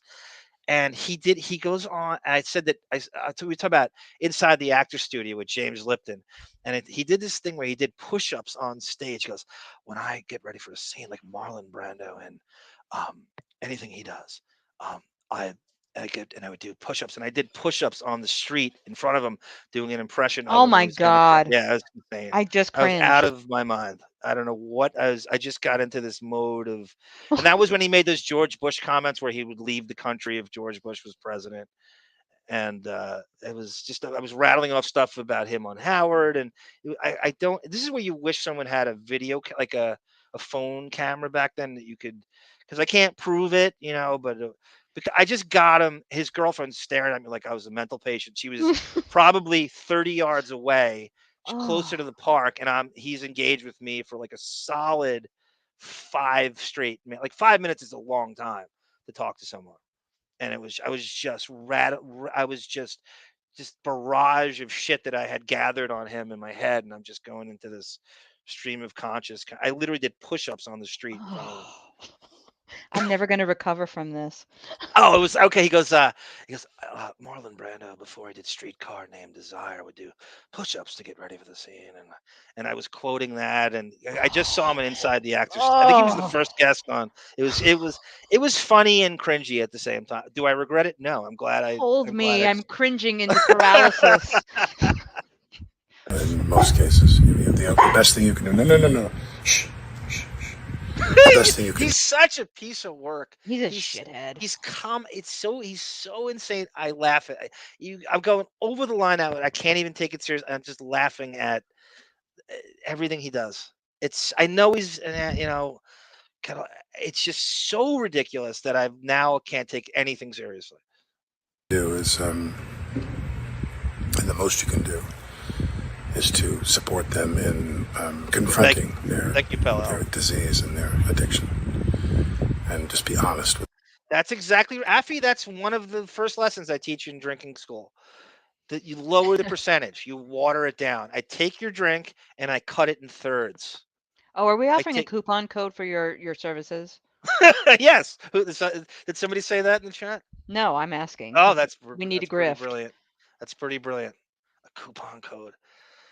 Oh, and by the way, chat and everybody listening, please donate. Thank you. If you hold a mirror up to them. Should I put my drinking coach services on Patreon? Yes. We're gonna make money. I can't believe Affy said that though. That's one of the basic lessons is to lower the percentage. Coupon code WINO. You take a highball and you cut it in fourths, and then you drink. You think you're still drinking. It's just not going to hit you. And then the one on and one off is, but I have to be there for it initially to coach you through it. And then I send you on your They can pay the plane ticket and plus 10%. I'm a great hang, Oh, hey, that's what I hear. I just, help them see themselves for what they are and what they're going through. Brian But Janu, anyway, welcome, sir. I love you, Ann. I love you. Katie Aldana, if you're looking for advice, look no further than Alec Baldwin. Mm-hmm. Anyway, I'm not gonna fault the guy. He's Thank a you, friend Lauren of hers. Marie. He's saying goodbye to his friends. I'd rather him than not do it. That's Yeah, but I know she has his tone issues, it and she down on certainly the does. self-indulgent. Do you expect anything less from him? I mean, this is not what we want from him. I mean, this isn't what would you expect? He never disappoints in that way, in the hubris and the crazy egomaniacal sense. He never disappoints, making it about himself. Yay, we're getting donations. Hey, this is grifting. I do Lauren love Marie 30 and Rock, David. David. Jesus Christ, what a blowhard. Blowhard is the word, right? Psycho remake was good on its own, but if only the original never existed. Lauren, that's well said, Lauren. Her I agree. performance I in saw that, it in the theater. I actually enjoyed it. yeah, I agree with every word she says here. The performance is pretty natural and believable. If you're not going to watch Psycho, you'll watch Hitchcock. Just another pretentious actor. Push-ups. Yep. Yeah, he did Oh, push-ups, Melvin, on inside the actor studio on stage in front of Lipton to mimic what Marlon Brando did to prepare for Streetcar. He's from that generation that everybody was obsessed with Marlon Brando, and Depp is too. That's one of Depp's heroes. He's a huge like Alec Baldwin's a Depp nerd. Like he knows everything about him. Like crazy. Like he knows. It's not a joke. He truly does. And I've always wanted Depp to work with him. I directed a movie once. I think they directed a movie. CB. I directed a movie once, and one of the actors did the same thing. He would always start doing curls with weights before a scene. I think he wanted to look swole. Yeah, I think it's more of a vanity thing, CB, exactly, than getting ready for the scene. It's like rockers do that too. They try to look like accentuate the triceps and stuff. Like 6 months of heroin and neglect, you're going to make up for it with 10 minutes of 40 push-ups, 25 mm-hmm. push-ups. Thank you, Mr. Morgan. You guys, and by the way, everybody, thank you for allowing me to be the bad guy. And I just want Mr. Arm to be rewarded for what he does. I'm not. He will I'm never just saying. ask. He hates even running that banner that I force him to run. So we appreciate everything. Thank you. I feel like I joined the Hollywood Vampires or something.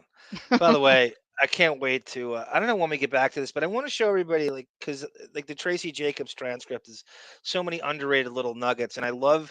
Did you ever read Sarah? Did we get to the part? I don't think we even got to. We're not even done with it actually. We're Reenacting it. not. You were brilliant as Tracy Jacobs, and I got to play Ben Chu, which I didn't know what he sounded like Let's get initially. back to that after I can speak properly. But there was a yes, that's a good idea. But I don't think you saw this in the transcript.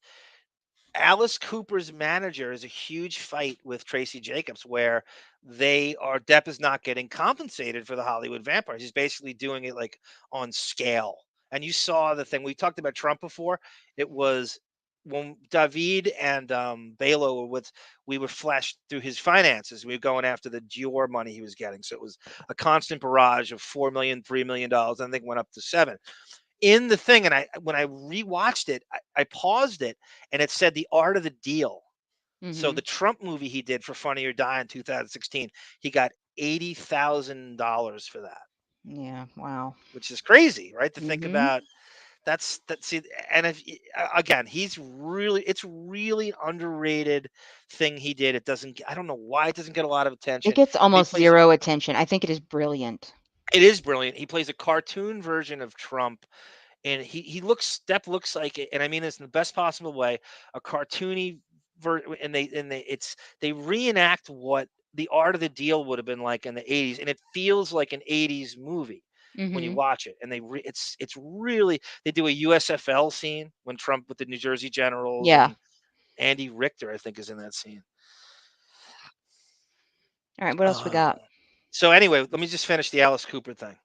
So Alice Cooper's manager was apparently pulled some weird scam with Depp where they were withholding monies he was supposed to get, and then she was pissed because they booked a tour.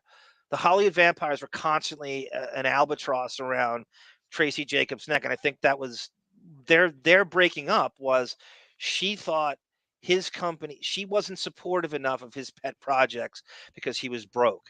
So she wanted him to take good big movies, and he wanted to tour with the vampire. So every time they go on tour, that's at least a movie he can't do. Hmm. And so that was putting them in the hole. And the Hollywood vampires are making much more money than he was being and he's responsible for. You played the Hollywood vampire clip in the beginning. The average age of the band is like 71, Yeah, and the I average know. age of the fan in the crowd is 26. If Who do you that. think they're there to see? I know. Joe Perry? Hmm. Thank you, Lauren Marie. Thank you, David. And thank you, Andrew Morgan. And super generous of you. Always, they're always generous. Always. Well, Alec knows authentic talent. It would explain his draw to death. Okay, so that's from Crazy Robin. Gonna remove Alex. So the next thing we're gonna do is Anne Heche on Larry King, talking about her experience on Donnie Brasco.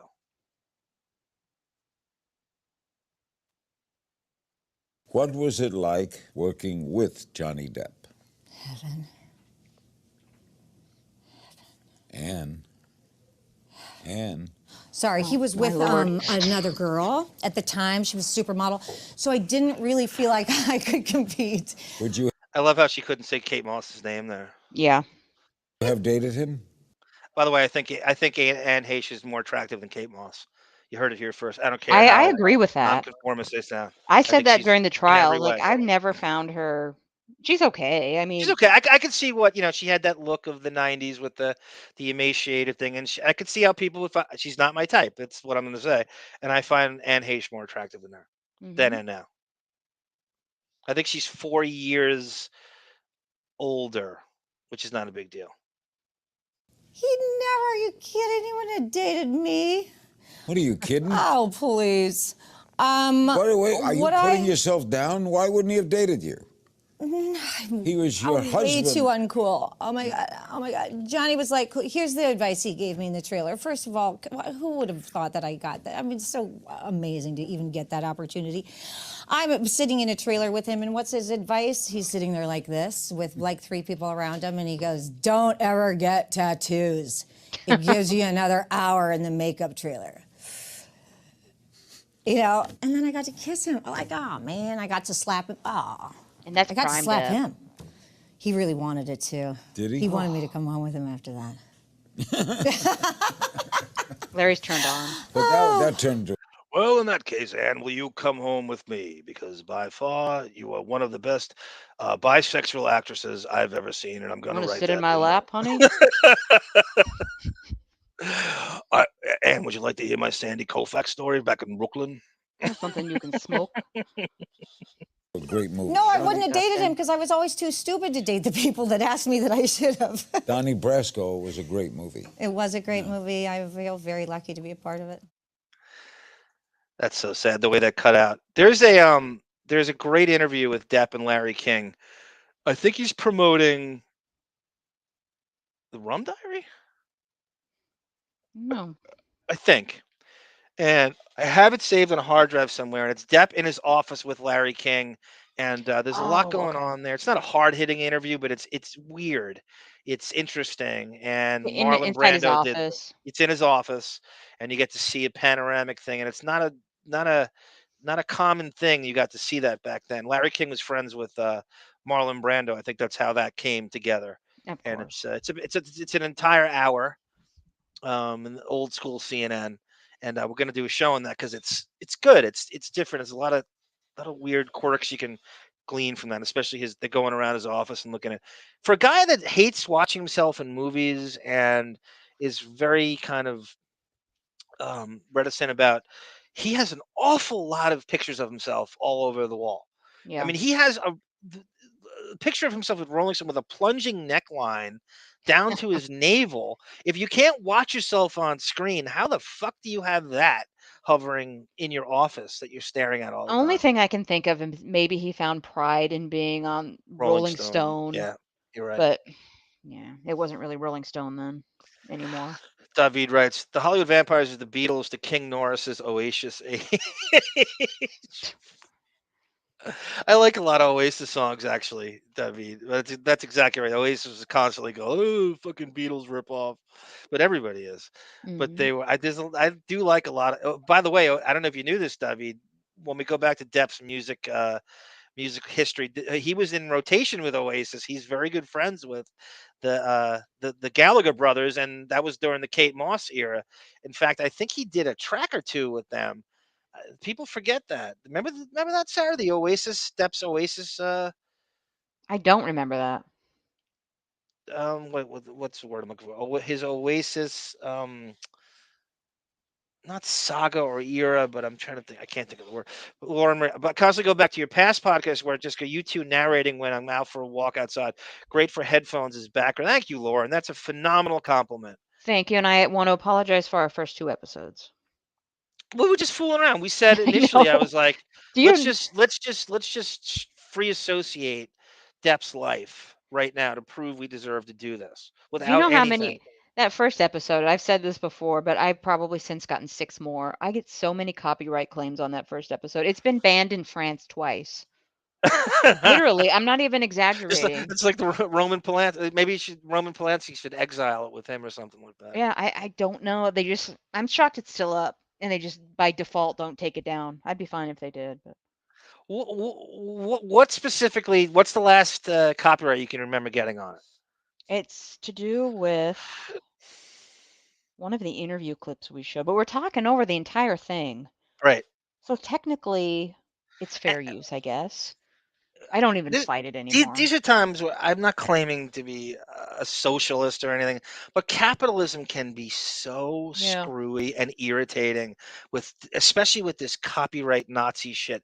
Like, what could we possibly do with this interview? And you're not selling it. It's not like they're selling it. I do this all the time. There's this NBA friend of mine who had access to all these old NBA games, and he's going into a copyright war with the NBA, and I go back all the time, giving him my support and we're going over strategies. Like, what? You're not even selling these games. What are you doing with them? You're hoarding stuff. It's not like you're making them available to the general public to buy them. So what are you doing with footage? What money are you possibly losing from a Pacers Bullets game from 1988? Yeah, That was only aired in the 2 it makes no markets they were sense. in. I know. What do you protect? So the interviews you're showing in that video, who's losing money off this exactly? Like, isn't it about money, the almighty That's dollar? all that it's about. It's not. Who's losing money off? I would just love a conversation with these people and go, what are you so precious about? Then make it available to buy. You're not going to do that, so let people use it. It's an homage to you. What are you losing off it? It's maddening. It's so psychotic. How greedy everyone is now. Yeah, I can't fight you on that. I know. And the Jump Street, you heard my rants about the Jump Street. Thank you, Boff, by the way, for getting me the original. And by the way, Boff said he promised he would get you the 90210 with the music restored. Oh, okay, that that's you great. want. That's a big file. I just So I sent it said, over like, in chunks. I'm going, well, Jump Street, like, I wouldn't know that music existed if it wasn't on the show. And I went out and bought REM albums and the Cure. Was it the Cure or what's the band that always gets confused with the Monique's favorite band? Depeche Mode. Depeche Mode. Depeche Mode. And also Concrete Blonde, and I wouldn't even know, which I believe Depp was actually telling them to play music during I'm positive of this. Yeah. I wouldn't know these bands existed. So now the Jump Street DVDs come out, and these stupid artists are too petty, and they remove it from the show. Like, they're gonna get. Are you gonna make money in 2015 off DVDs because your music's gonna play? Who's not buying a music because of this? It raised an awareness. I wouldn't have bought it if it wasn't for the show. You owe the show to put it back in. And Stephen Canal and Patrick Hasbro. You owe the show. Screw you. Yep. Thank you, Diane D, for the super sticker. Where is she? Thank you, Diane D. I didn't see you over there. My fucking copyright rant. I don't want to disappear. I'll never do. I gotta say, Sue Monster, bless you. We just got a new one from Sue Monster. You guys are fantastic. She's a super fan. She's she's so prolific in the comments in the videos. Mm-hmm. And I like when she replies to herself. That's like my favorite thing. That Hey, reminds me of G Canada counts in her on comments. That's all Twitch. I I care. know, I know, I know, I know. No, but she's the best conversationalist with herself I've ever seen Hmm. in the history of YouTube. It's not even close. Andrew Morgan writes, I watched the Rum Diaries a few weeks ago, and I will say to you guys, I'm sorry it was hard. No, we don't No, like you it either, don't. Andrew. Please You do don't have not to apologize. apologize. I hate that movie. I would like to hear your opinion on it too when you come on the show for the Oh, first time with the it's very it's taking all the things that make Hunter S. Thompson interesting out of Hunter S. Thompson with Depp playing Hunter. It's almost like he was trying to look good for Amber Heard in the movie. Because Hunter never looked like that. He's playing Hunter S. Thompson in the movie. there's But that it was scene where she is in danger. I won't spoil it. I don't know who would want to watch it, but there's that scene where you'd be like, oh my god, I hope she makes it out of this. I didn't care. I didn't either. You're not rooting for anybody. And with his charisma, he manages you to not give a shit about him in a very rare way. He's kind of just like an indifferent, not a sociopath, but he's playing like a restrained Thompson, and there's just not a lot to root for. I'm not sure where. It's Yeah, a very meander. You know it's how a that got dud. made, right? You know how that got made? It's the Yeah, he dumbest story in the found world. yeah, he found in his things, he found the script or the manuscript in Look at Thompson's things. you, Sarah. I know things.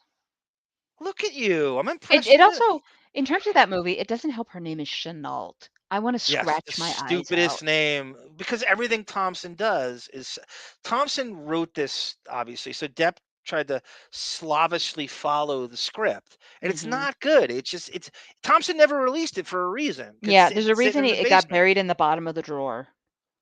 And there's a book he did called Hell's Angels, which is phenomenal. He goes undercover to write an article for Rolling Stone on the Hell's Angels. That's the movie. Do that. Why did you not do that? Hmm. Who wouldn't want to see that? It's all there. It's a great story.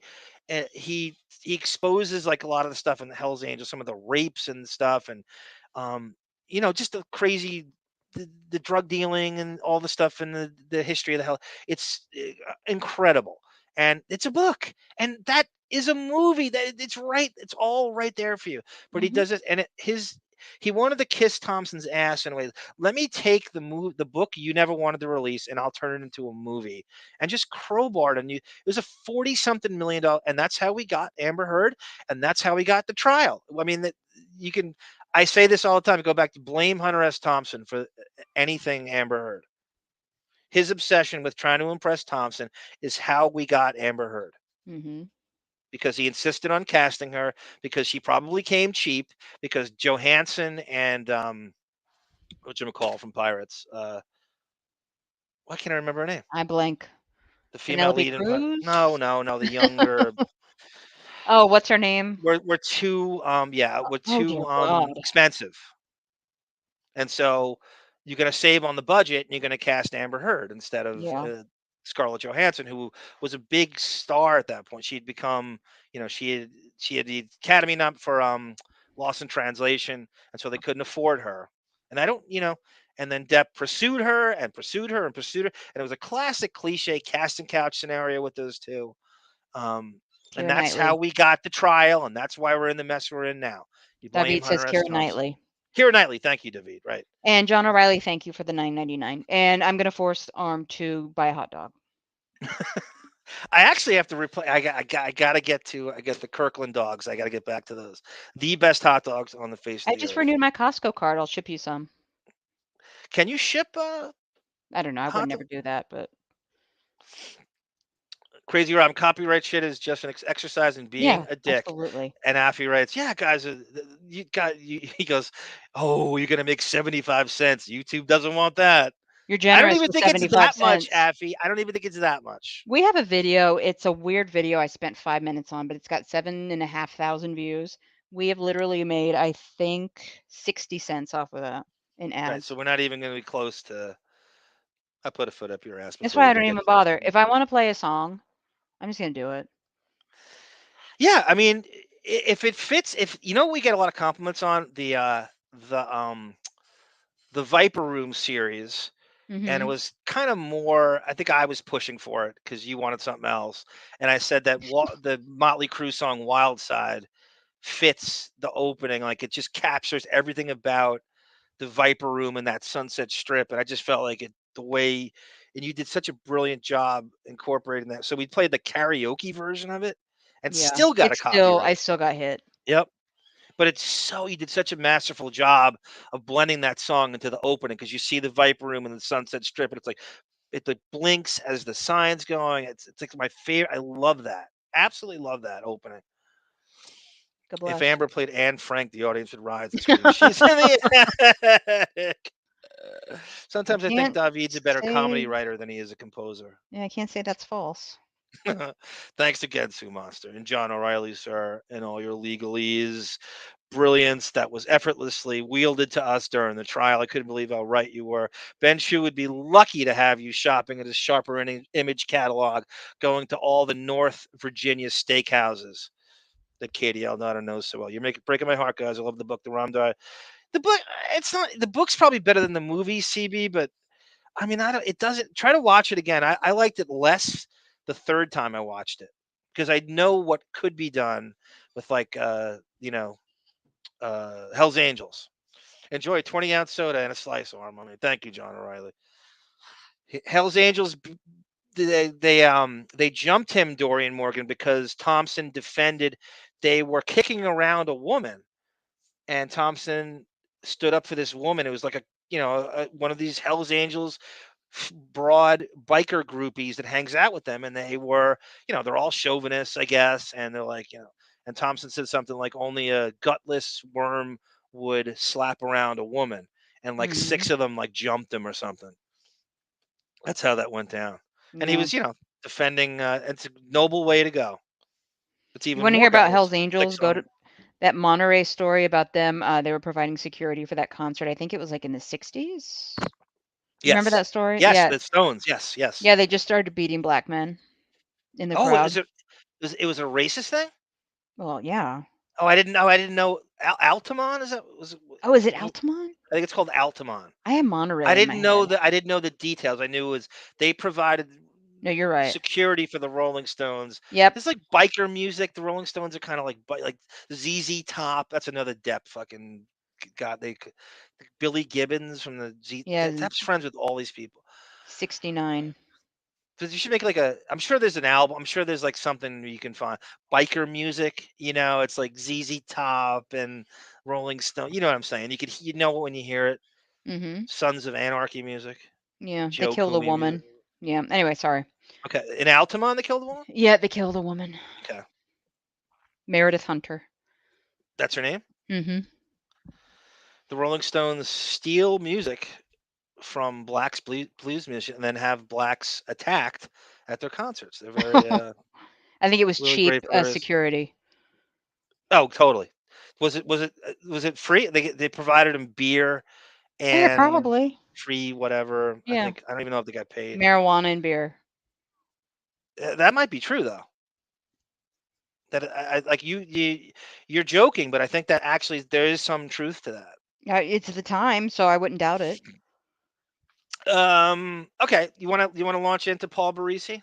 No, I've got one more. Oh, okay, another word. So Sarah wants you to see where it all started for Anne Heche on a soap opera that you watched Like a mad called woman. Another World. I was 10 years old. My family, we would record Another World every day while my parents were at work. It was my mother's show, but my dad was forced to watch it. So we would record it on the VHS every day, and as we ate dinner, we would watch Another World. Anne Heche played my favorite character. I'm 10, so kind of a weird age to just watch soap operas all day. But Anne Heche played Vicky Hudson, and You her were twin. you were in middle school or Yeah, but it was grade school okay. when it probably started. But You she watched played. soap operas in elementary school? Of course I did. Kindergarten Wow. probably. What time was this on? Another World? Another World was on at 1:00. It's different Oh, by okay. That's market. before cartoons started. This is how my day would be in the summer. Young and the Restless at 11. News for some reason at noon. 12:30 was like a half-hour soap opera. They went through a lot of them because they kept getting canceled. 1:00 was Another World. 2:00 was Santa Barbara. 3:00 was Days of Our Lives. And I was obsessed. That was my entire summer. So anyway, Anne Heche played Vicky Hudson / Marley Hudson, twins, and she was always known even then as and all we had back in the day was like Soap Opera Digest, so it would come out every month. Hence my avatar. We even knew back then she was kind of troubled. She was I bipolar remember before. Soap Opera Digest. That was on like every rack Yes. when you checked out at the supermarket. That would sit there. Mhm. Wasn't that pretty big? It was huge Every at the broad time. had that. Yeah, and you would in TV Guide you'd have your soap opera Yeah. synopsis for the next week coming up. I would look forward to that every week in TV Guide. So, but anyway, my favorite character, she was on there from 89 to 94, 93. That's a Oh 4 no, year. no, I'm sorry, 87 to 91. I'm so wrong. So she was 18 when she started on it? Yeah, but I Wow. loved her so much. So what I've included here, I just put like she won a daytime Emmy. Remember when that was big? No, I People didn't know she cared. won a daytime Emmy for that. Yeah, but she never showed That's up, and she got a lot of shit for that. But how, and how then old was she when she won it? I don't remember the year. But then she had her Emmy reel. I took a clip from her Emmy reel showing her playing the twin characters I loved. And I kept it short. It's like a minute. All right. With your son-in-law. Don't you ever do that to me! I will not ever lie to the people I love. And the Emmy goes to... If Don Diamont presenting from Young and the Restless. Anne Heche, another word. And she never showed up, so it fades out. Oh, my Don Diamont over here. But this is her in this next clip. It should start in a second.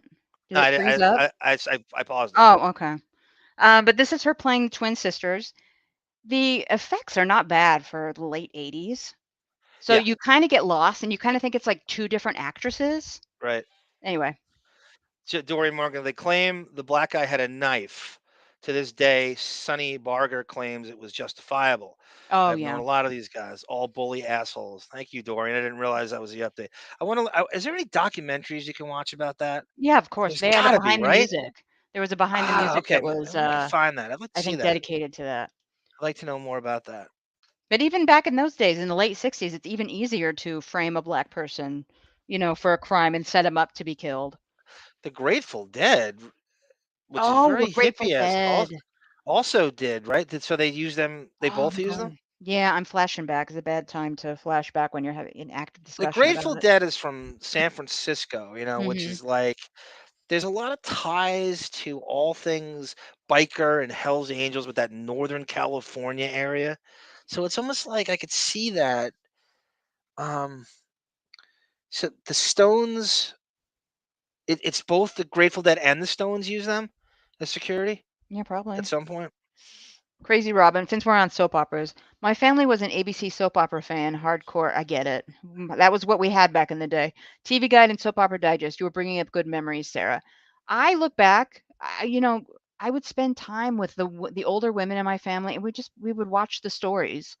And I look back at that. It's so sad for me because everybody except for my mother that I shared those hours with, they're gone now. Ah, So, it sucks. yeah. So it's even hard to watch these clips for me. Well, I'm jealous of anybody because it's on every day. If you're into that shit, it's on every day. Oh, yeah, and They then got to pump that out every day. OJ killed the entire genre. Is that right? Yeah, The because trial just they like were wiped. preempted for 6 months, 6 to 8 months while they played the OJ trial every day. Where does it stand now with soap operas? Are any of them are they They're on there, anymore? but some of them are just internet and they're like a half hour. Okay. It's dead. It's basically dead. I mean, I was all about the cartoons. So cartoons would be on sometimes 6 in the morning till like 9, and then they would stop. And then soap operas would come on, and I would run out and play wiffle ball, basketball, or get in trouble, or go to the beach, whatever kids do. Then to come back and cartoons would start again at, I think, depending if you were lucky or not, at the very earliest 2:30, and then I would know exactly what these, the superhero shows. I watched all of it, comedy shows, the superhero shows, and I knew exactly when they would leave it. You didn't, the TV Guide, you didn't quite know. They would pull them from the schedule, but soap operas would always irritate me because that was the in between the Mhm. cartoons. So before you But start this clip, let me explain it a little bit because it's probably a mush if you don't kind of get the story. I even remember this was a huge storyline back in the day. So Oh my God, I'm Marley, sorry to interrupt you, Sarah. I'm sorry. I doubt it. Bo Brady, is that the guy with the patch? No, that was Steve. How dare Oh, you? Two different did he characters. have a beard or something? This Yes, guy, Bo Brady had a beard. Bo Brady was hot back in the he had a day. mullet and a beard, right? For a bit, yeah. There was a bunch of soap opera people that even non-fans would know. Remember that guy, Robert, Scorpio or some shit? That was General Hospital. The Scorpion Man? Luke and Laura, Yeah.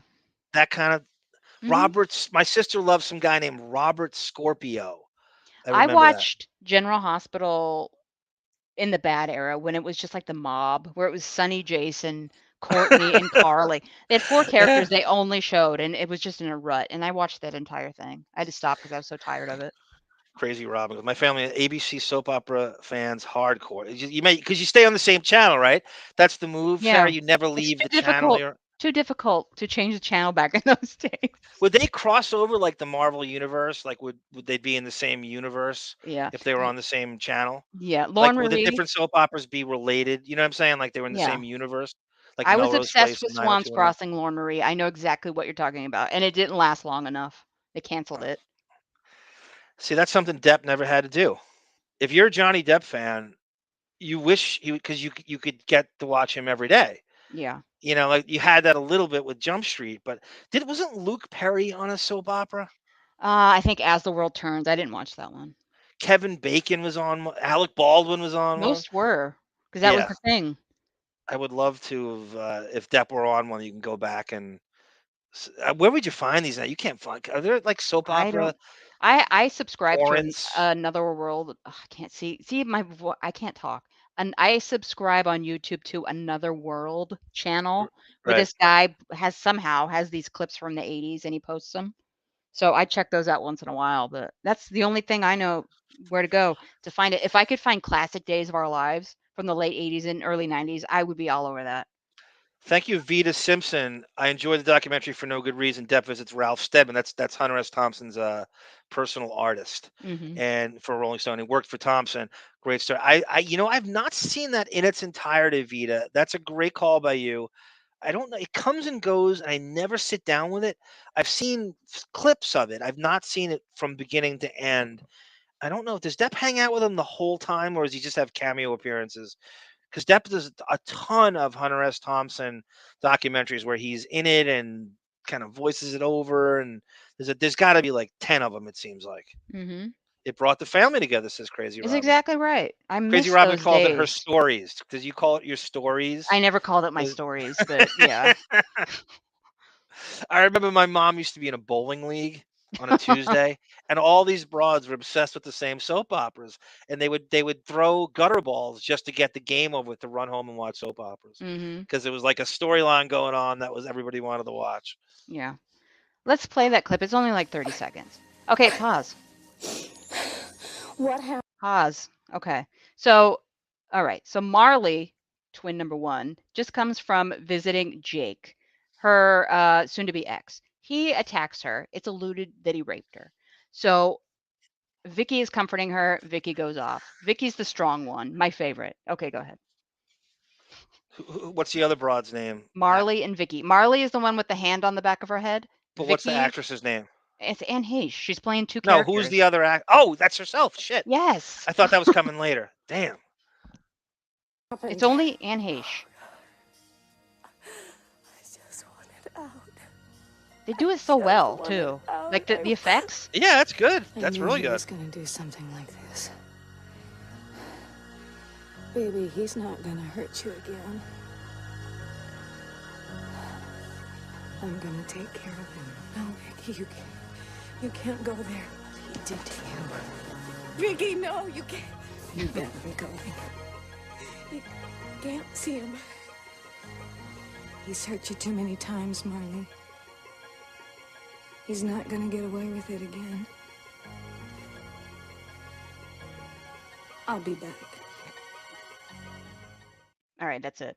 But she was considered at the time, and Another World was kind of like the Trailblazers. It was kind of like a small market soap opera. The ratings weren't at the top of the line, top of the list, but it was always there. And she was kind of known as like the best actress at that point because she was playing, those two characters so well. She's kind of known as the It's best tough. actress on daytime. It's like valedictorian at summer school. It's tough to be. We don't take them. It's not fair because soap actors get a bad rap. They got to do this every day, so they actually have more reps, and they got to pump this stuff out on a daily basis. It's like we just assume it's bad because it's soap operas. It doesn't have Yeah. to be. It could be good. I mean, I there's could a get into lot of this. great no, but there's a lot of great actors that have come out of soaps, and there's Yeah. no better training to do that every day with the repetition. They're pumping out an hour every day. hmm Like, who can say that? Well, they're also it's well known basically. They're always touting how soap opera scripts are insane compared to like a movie or a television show because Yeah, you've how do got you memorize that so 300 quick? lines of dialogue you've got to do, and That's where a I lot would have more no work. problem if they did Depp's earpiece, his Mhm. fucking Keenan Wyatt earpiece, or having cue cards like Brando used. Do Mhm. it. Who gives a shit? Yeah. If it's believable, who cares what they're memorizing? Mhm. I'm with Depp on that. I could care less what he's memorizing script wise or whatever makes it more believable. And Marlon Brando is spot on. You don't when you talk in real life, you stammer and stutter and think about things. It doesn't come out of you smooth all the time out of a script. Mhm. You would you should you know life's not like that. You have conversations where you pause and stutter and have it's not like reading from a script is not how real life is. I agree with him 100%. And I gotta say, I still have, and I will. God, when I die, I don't know what people are gonna do with all my shit, but I've got an encyclopedia of Another World that gives you the entire plot synopsis from the beginning of the show up until the cancellation in '99. I have the same thing with Days of Our Lives. These are two big, thick books that I have. I will always keep them. I page through them once every 10 years to look at the pictures to remind myself of the people I've lost. It's so depressing, Yeah, but right. it was such a moment in my life. Yeah. That's what I mean, from music to soap operas to Yeah. cartoons, it takes you back to that place you were at. Like it's Don Henley's The End of the Innocents or And something. just picture my father, the welder, having to sit there every night while he ate his pork chops and corn from a can for dinner and had Oh, to I sit haven't there had and watch pork Another chops. World. Pork chops is such an 80s meal. God, I haven't made Oh, the that. 80s. I gotta do that. Fried pork. I miss that. Pork chop sandwiches are the best. What was fried pork chops? So you would, you bread them and stuff. It Shake was and a bake. great meal. Yeah, it was a great meal. I still buy Nobody shake does and that bake once in anymore. a while. Nice Crazy Robin, breaded, crunchy sandwich. There's nothing like it. Young and the Restless is still there, and General Hospital might still Yeah. be there, but the soaps. So those are the They're two just main like ones, skeleton crew versions of themselves. right? It's very sad. Ghost town versions. They're only a half hour now. They cut it down Most of them, to I think, are only half hour. okay. 10-year-old arm crank watching cartoons and then prank call. There was a lot of prank calls in those years, David. There was a lot of prank calls. A lot of calls to sports radio stations. After school, watch Richard Blade video and the Thundercats. Thundercats was on in my area.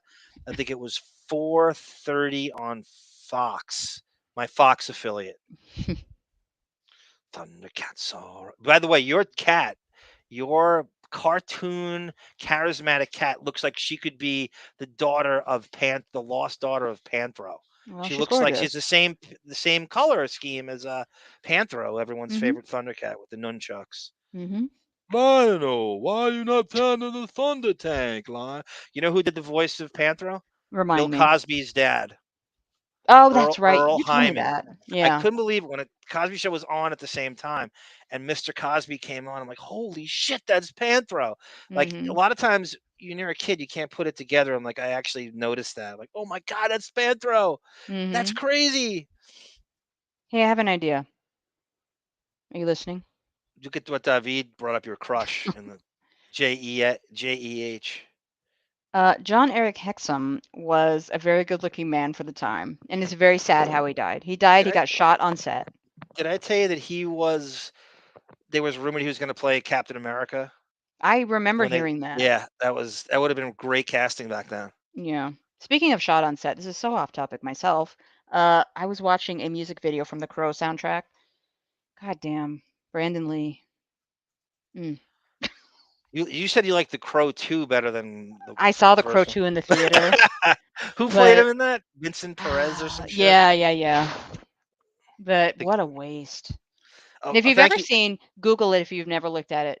Brandon Lee has the most beautiful headstone I've ever seen on his grave. It's just a simple stone, but it's huge. I'm Yeah. not good with identifying stones, but it's beautiful. It's in Seattle. Pell writes, there's a guy named Patch that fought with Bo. I guess that's what I'm thinking of. Patch was his nickname, but his real name was Steve, the character's name. Okay. I remember thinking Nick Fury. Kayla and Steve, their wedding, she's deaf, signing her vows, and she gets her voice back at the very end. Yeah. I sobbed. Robert Scorpio, thank you, Crazy. This is General Hospital. Okay, that was the big one. When I was a kid, that was the one the broads fawned. General Hospital was the show. That was the I show. just was never into General Which Hospital, shut really. bowling leagues down. I watched it. I just wasn't into it in its heyday. Marlene was possessed by a demon. John Stamos is Blackie. I called him Darky by mistake. I know you did. Because I mean, Blackie is just as racist as Darky is, and for some reason, I just couldn't. I told you I worked with a guy, and Stamos came up in the office. The guy's the principal, for Christ's sake. He's assistant principal, and John Stamos came up, and he walks through the office and goes, "Oh, you mean Blackie?" I'm like, "What?" He's like, "Yeah, I used to watch him on General." I'm like, well, "What?" I mean, this dude's like, he looks like Rico and Scott Baio had a kid. And it's the last thing you would think someone's gonna drop. A lot of testosterone going on there, and he's such a cool dude too. He's so underestimated how intelligent he is, and he's such a depth of knowledge of everything. And I couldn't be dropped. I never even knew. I knew Stamos was in a soap opera, but I certainly didn't know his name. Yeah, I've never been to care. Dancing with Denzel. By the way, John O'Reilly, if you could email me, I will give you those, because this guy, my assistant principal, Matt Matera, was a huge Jets nerd. And he's the guy who'll bring up Scott Durking and Mike Augustiniak. So I have a ton of Jet games. If you just give me a Gmail address, I could send them to you, or give you a link to, some kind of downloadable thing. I got a ton of them. Brian Jan, an actor from Soap with Dancing with the Stars. They all go on those, right, eventually. Yeah. Those reality That's the shows. 9th inning of the career. The 18th hole. Well said, Sarah. I can picture David sitting in a Davenport watching his stories with his Afghan blanket on his lap. Ben Benjamin has mastered David precocious humor, by the way. You knew that. Telenovelas are the best, says John O'Reilly. Isn't that what Eva Longoria is obsessed with? Yeah, I think so. Yeah. Sarah, I just checked. Peacock has all 56 seasons of Days of Our Lives up and available. Enjoy. Would you watch them? I would. I got to figure out how to get it for free. Pell is a great line. Pell was such a poetic, great writer. He was the repetition and grind of an actual soap opera is the closest thing Hollywood has to celebrities actually, quote, working. I couldn't agree more. Corn in the can. What the F is going on over here? It's poor people. Oregon. Poor people from Oregon. It's actually tastes. I've had that. It tastes good. I know. I eat it raw out of the can. Who cares? My dad taught me what can of corn means. No. It's baseball jargon for an easy fly ball to catch, because you're reaching up to grab a can of corn. So it's like you're just going up, and a fly ball is easy to get. I'll take that over the poop joke I thought you were going to go with. He was an ass blaster. You see him fart in the bathtub. That's your dad? Yeah, oh yeah. Oh my god. That kielbasa fart in the tub. You would just hear this depth charge or explosion in the other room when I'm watching TV. No acoustics in that house. Very thin walls. Hey, you know what? My dad should have been in competition with yours. My dad, nobody could chip a toilet like my father. So chip a toilet? Chip the back of a toilet. Lauren Marie says, my mom convinced me that I wanted to get a Felicia haircut in 3rd grade. Cut my hair super long to that 80s shortcut. My God. That's funny. Do you know who Felicia is, Sarah? I'm laughing about a kielbasa fart. It was like a combination of Schmidt's beer and a kielbasa fart. You would just hear, "Boom," and he would act like you wouldn't, you hear nothing for a while, and you're in the other room, and you got to act like you didn't hear it. Is there nothing? There's nothing funnier than a fart. I'm sorry. There's no, well, in the tub, it's. I mean, It's an instant hot tub. It's amplified 10 times and hearing a I depth don't charger. I don't lie and overreact like a lot of girls do and say I'm crying laughing. I'm actually crying while I'm laughing. We called it the Great South Bay depth charger Oh. because we were like right next to the Great South Bay, well, a mile away. Come on, Sarah. Do you know TNA? Your dad got to see under the guise of being a quote good dad. Yeah, I don't know. Those broads weren't really his type. Okay, you want to go into the Paul Barresi, the fixer? You want to do it next week? Well, we're 2 hours. You want to at least start it? Yeah, let's start. Let's do at least half. Okay. Okay, so can you want to say what it is? Paul Barresi was a fixer hired by Amber Heard to dig dirt on Depp. When she didn't get enough dirt that was satisfactory to the law team, Amber fired the lawyer and Paul Barresi. And he decided, well, I know this shit, and I'm going to go out and I'm going to out. And he decided that he was going to not champion Depp, but he was going to say what he knew because there was no NDA. And he's kind of going around now. He has, by the way, Monique is a friend of his, which we might be able to. This guy named Ed Opperman. Monique did this guy's podcast, and the first time he's friends with this guy Opperman. So I think we might be able to get him and ask him some good dirt. So apparently, Paul Barresi just went through Depp's entire life and dug up old documents from Kentucky and Florida, shit on his dad, and crazy. Talked to all his friends. And got insane dirt. Now he's kind of somewhat making the rounds, doing an interview here and there. So Amber Heard fired him, and he's not scorched earth. I think Darky, Crazy Robin, and he's kind of spilling what he knows. And he did an interview with Law and Crime, which is kind of like Court TV light, or kind of like a knockoff of Core TV where they're trying to go a little. I think I don't know. Is this on can you get this on cable, or is it exclusively online? This Law and Crime. I think it's online. Dan, what's his name? Dan Schneider? No, that's your obsession. Dan from Court TV. What's his last name? Oh, oh my God. Anyway, if you could picture him, he owns Law and Crime.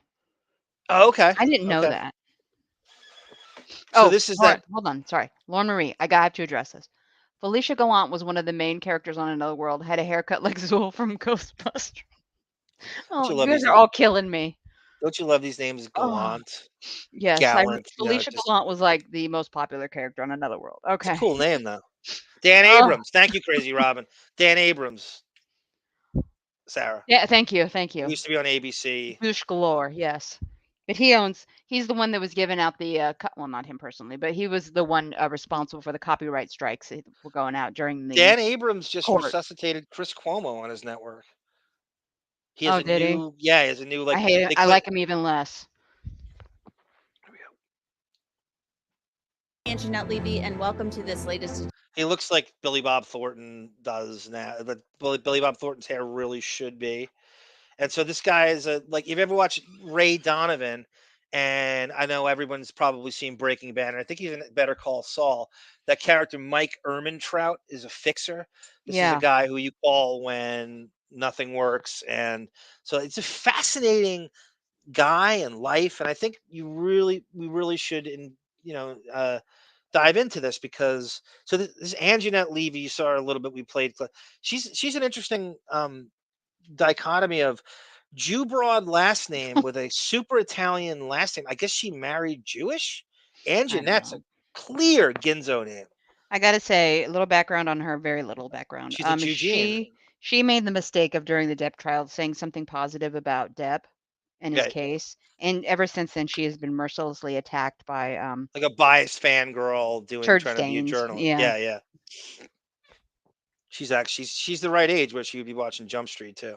Mm-hmm. Which doesn't surprise. Look, I don't want your biases. If you like him, I don't even want you hiding it. I could care less. Show me the real person. She can't hide it. She can't. I've seen her. They're right. She's not biased. She's not unbiased, and it leaks through, and you can tell the way she's. But nobody is. Everybody's biased. Everybody's biased. Everyone, exactly. Edition of Law and Crime Sidebar Podcast. We're glad you could join us, and we have a very special guest with us today. He is somebody who worked for Amber Heard during this case, during the defamation case. He was hired by. How's the volume? I think it's okay. Is it too? I can't make it louder. Chat will let us know, but I think gave us. Yeah, I think it's okay. It seems good, right? I didn't strain to hear anything. Amber Heard's legal team to look into Johnny Depp, to investigate him, and to find people who could say bad things about him, like that he hurt women and things like that. And he had some interesting things that he found out, not only about Johnny Depp, but also. Thank you, Pellel. So she's explaining his deal and her deal, and nice freeze frame. I know, yeah. Also Amber Heard. And joining us is Paul Barresi.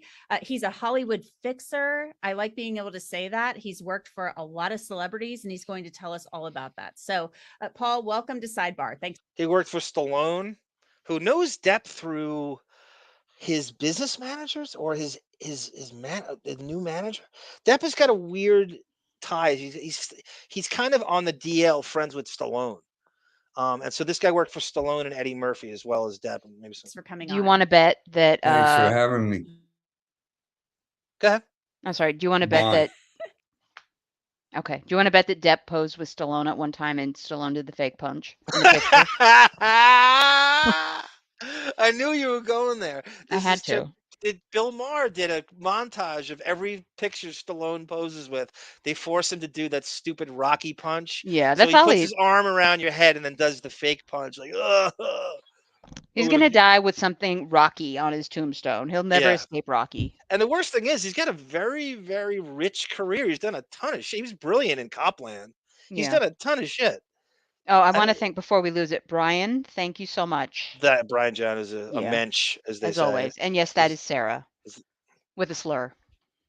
I have been in hot pursuit of you, and we'll talk about why in a short while here.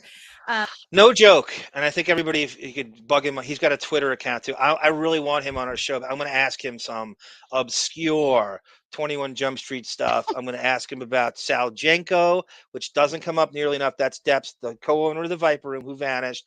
They're not friends anymore. He has been AWOL throughout this whole thing. He's on Instagram. He played Blowfish on Jump Street. He has a cameo in the beginning of Donnie Brasco. I'm going to go into. So I got so many obscure questions that he won't be afraid of. You know, I'm sure. I feel like the Amber Heard stuff that I bet you he's saying, I'm not going to dish on her. Mm-hmm. Not that he has an NDA, but it seems like he's holding back, even though he's not. He's very opinionated and shit. But I feel like this guy's much more of a wealth of information than has even been tapped into yet. Okay. But first, I wanted you to tell me, what is a Hollywood fixer? How did you get involved in that, and what do you do? A douchebag. How did I know you were going to ask that question? There's a distinction between. There's not much of a journey from private detective to Hollywood fixer. The only difference is the fixer is the last resort guy. When everything else fails, the fixer is the guy you want to call because he usually gets the job done. Gina Bobino loves Thora Birch. Who's a very underrated little brunette spinner actor. Ben Benjamin. How about Thora Birch in the Gina Bobino story? That's not a bad casting. Ben Benjamin, Stallone was killer in Nighthawks. I can't believe you saw that. That was a movie I saw in my binge of early 80s, late 70s films that were shot in gritty New York. I can't believe you mentioned that. That's one of the first ones I went to.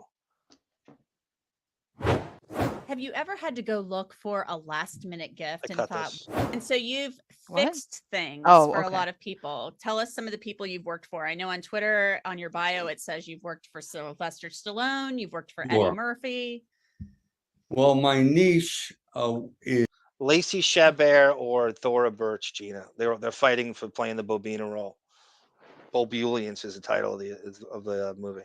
Is mostly putting out sexually based scandal fires. No celebrity wants to be the subject of scandal, but sexually based scandal is for a celebrity is like putting a noose around their neck and ending their career and livelihood, because it's always the most salacious stuff that does them in. For example, when I put out Fire for Eddie Murphy, he was entangled. Yeah, you remember the tranny the stuff? feet. Yeah, With these transvestites, and rumor prevailed that he had a sexual proclivity for transvestites. And I don't know, this is before you were born, probably. In the No, I 90s, remember the story. I was born, so go ahead. remember in the 90s, he was picked up in Hollywood. He Right. said he was just being a good Samaritan and wanted to give her a lift. I guess it was 2 or 3 in the morning, and she was standing on a corner, but I guess she was a damsel in distress.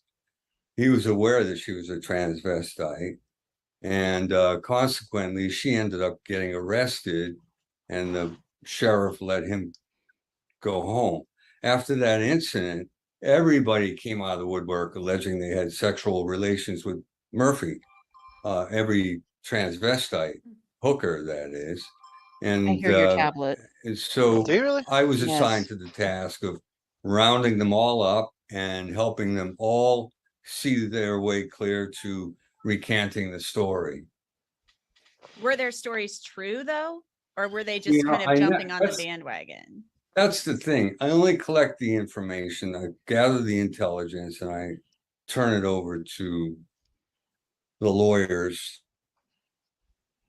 and negotiate. A change in language about this over the years. I remember this. He was stopped, and this person was a sex worker, and the woman, the transgender woman, was in the vehicle with him. So that was quite the story. So let's get to why you know so much about the underbelly of Hollywood. How do you know about the underbelly? Yeah, I hope people are interested. I'm fascinated by this. I mean, he's got a movie in this guy. I mean, we always see like Ray Donovan. That show is kind of this. Mike Ehrmantraut, who is the fixer on Breaking Bad and Better Call Saul, and this is, I mean, his start in this is really fascinating. I really hope people are interested in this as much as I am. Of Tinseltown and what goes on there, all the dirty dealings, I guess. Well, it's a source of. What do you think about this? What Pell saying here, Sarah? This is a great comment by him. Again, you know, it must have been great fixer for Tom Cruise. Nothing gets out of him. I mean, He has an entire staff of fixers and an entire religion. That religion exists because of Tom Cruise now. And it's pretty much they have a gaggle of fixers, right? That they're so celebrity obsessed that they kind of just throw their bodies in front of him about everything, and they just kind of go after anytime. Man, that's crazy. You need to get back into that show too. I know before you, and there's too much on. There's too much diversion. You're absolutely right. I got to focus back on the Leah Remini Scientology. I think I'm on season 3. Yeah. No, you're on 2. I said I was on 2? I think so. I can't remember. Subject for people, but it's part of my past. I mean, I'm not the man I was 34 years ago when I posed for Playgirl magazine in 1975. Before that, I appeared in a mainstream movie with Raquel Welch. I had an acting role. That was grossed my out. desire to grow up and become. Remember Donnie Brasco, the scene when he's on the look at her face when he said the Playgirl thing. I know. He's expecting her to go, woo, tell me more. She's completely stoically stone-faced. Remember Donnie Brasco when he's taking a break with Paul Giamatti, and he's doing the forget about it scene. He goes, Raquel Welch is one great piece of ass. Forget about it. That's all when I hear Raquel Welch, that's the only thing I think of. I'm an actor. I ended up landing roles. Gina Bobina says you should have your own channel called Sarah Invest. I agree with her. I think you are super sleuthy. You love when you know something. You buy these books that no one read. This is before the internet too. You really know a lot about old gossip and What do I investigate though? Mike Walker. But you know all the I mean, you know a ton about old gossip. You can, Well, whatever the thank my story, grandmother. whatever story interests you, you investigate it. Is what she's saying. Yeah. Without the benefit of clothes. Now, it was okay for me because it groomed me. It got me ready. Fixers are a must, says Crazy Robin. Celebrity careers will be demolished if they don't exist. I agree 100%. I have a question for the chat real quick before you get back into this. I was thinking about doing, all the rages, those drive videos with dash cams, like Right. just driving through Oregon on trips to the beach and stuff. Is it even worth doing that and putting it on the channel just as like Yeah. an extra? Okay. What, you going to the beach or something? The Oregon coast? Well, when I drive, yeah, there's like 3 Yeah, different I would routes love to to the see that. beach. You drive through the woods, Definitely. Okay. Definitely. I'll think about it. John O'Reilly, I forgot about that. George Clooney and Michael Cleaton plays a fixer. Fuck, I forgot. God damn it. I've tried to watch that and something happened where I didn't finish it. I must go back and see that. I think it's in the early 2000s that came out. Did he get Okay. nominated for an award for that? I Oh, I don't forgot know. that was I the never premise. saw this. That's a good call by him. To stand on the scaffold connecting the two biggest industries in Hollywood, the movie industry and the sex industry, which follows the movie industry like the moon. So the smoldering secrets beneath the red carpet, I'm able to open doors other people can't in that world. I know where to go to talk to the transvestite. By the way, there's some vocabulary on this guy. Get ready for some $20 words, some super chat words, and I'm going to write these down. If anybody can find the definition, maybe I'll post the definition. I know where the mavens are hiding. I know where the hookers are. I know the red light district. I know the adult entertainment industry, and all things point to the sex, right? And sex scandal. And so I have a unique innate ability to deal with that kind of problem. You were talking about we have to use. Melvin says, Sarah, you should do a 9-hour supercut of you just driving, talking, commenting on shit, scrolling through the radio, singing. Yeah, I couldn't agree more, especially the singing part. Could you put on 80s, 90s channels and just sing along? It depends on, I don't know. Even if it's intermittently. I'm looking into dash cams where I can do like a 4-hour trip. Okay. So I don't know. They're very expensive. The word transgender now, that transvestite, we can't use that word. Well, before that, it was even more indelicate. They would call transvestites tranny. So it would be going from tranny. Andrew Morgan, weirdos on the dunes. Those are my people, Sarah. Yeah, they kind of are. Yeah, Kojak. David, you have no business knowing a Kojak reference. God damn it. Just like I'm going to Squabble Lane. Thank you, Crazy Robin. That's what I flashed on, yeah. I got to do that again. To transvestite to transgender. So people today seem to be very concerned, mouths, and I'm thinking to myself, have they no letters or words? Tramp. And yeah, okay. And I turn. He takes a shot of Joe Rogan here, which is interesting. Fuckity, where that I have a unique innate ability to deal with that kind of transvestite. People today seem to be very concerned, aware that the proper words should be spoken. Mm-hmm. But yet, for every word in the English language, there are 20 words that you can use.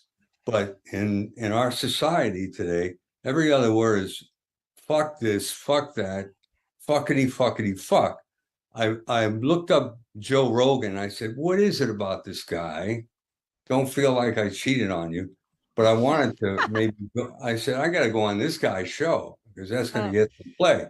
Yeah, And me, I- Joe Rogan. Yeah, okay. And I turned on the show and I said, and all I heard was fuck, fuck, fuck, fuck, fuck, fuck, fuck. And then on Twitter, it's always effing whore about Amber, effing whore, tramp, this, that. I mean, the stream of invective coming out of people's mouths. Invective. Remember that, guys. Invective. We want you to learn one thing on this pie. I think we learn a lot of things, but if anything, take at least a couple words like invective. Just put that away. Use it this week. Put it in your lexicon. Invective, and thank Paul Barresi for it. I'm always going to think I'm- of Amber Heard when I remember that word because it sounds like infected. Yeah, that's good. That's a great way. Anything you can do, any technique you can use to memorize it is fine with me. Here it is. Let's see if I can post it in the chat. Thinking to myself, have they no letters or words to color their discord? Do they have to use this kind of language? So my advice to people who are sensitive to these old words being modernized. Word association. Thank you, Crazy Robin. That's what I. Because there's nothing more important than the power of words, which brings me to my effective tool. My effective tool when I put out a fire is not to go in like gang. Gina Bo being a great compliment. My God, definitely. I'm here to listen to the banter. I could care less about Hollywood. That's a great backward compliment, Gina. Thank you. Busters to beat someone up, to hire a crew from Chicago Does he get and into the work, Depp stuff? break someone's legs. Yeah. And I'm not a murderer, contrary to what. Well, she hired her first lawyer. Yeah, For that. So I learned that lesson. And then that takes us to Amber Heard and Johnny Depp. How did you become employed by Amber Heard in the lead up to the defamation trial in Virginia? Well, she hired her first lawyer was Eric George, with Brown, George, and Ross. He's Sarah, is she at the new excavated tapes of Amber's testimony? Is he in the room? I don't know. They rarely flash on that attorney. They fired. He looks similar to this guy. She fired a legal team before Bredehoft and Rottenborn. Yeah, well, that was because it was hired by the insurance company, Right. Bredehoft. He's a very important lawyer. He represented Michael Ovitz in the Anita Bush settlement. She's had so many attorneys. I don't know. She got the best. And I had a good track record with Eric, and he called me up and said, I'd like to bring you in on this case. Johnny Depp sued Amber, and we'd like to investigate Johnny. We talked it over with Amber, and we all agreed that you would be the right guy for the job. So I, of course, accepted the charge. I was up for it. And you had a specific assignment, right? You were supposed to go, I mean, you were supposed to dig up dirt on Johnny Depp. Yeah, I was supposed to find instances of bad conduct from the past in accordance with what Amber alleged, primarily find other women who were abused by Johnny. So I searched far and wide. I spoke with a great many people. I knocked on doors, and I couldn't find. Sarah, he has a book in him. I don't think he just stories. I think he has a depth book in him. I think he knows far more than anybody's even bothered to glean from him. I want the minutia. I want this. And they just gloss over it.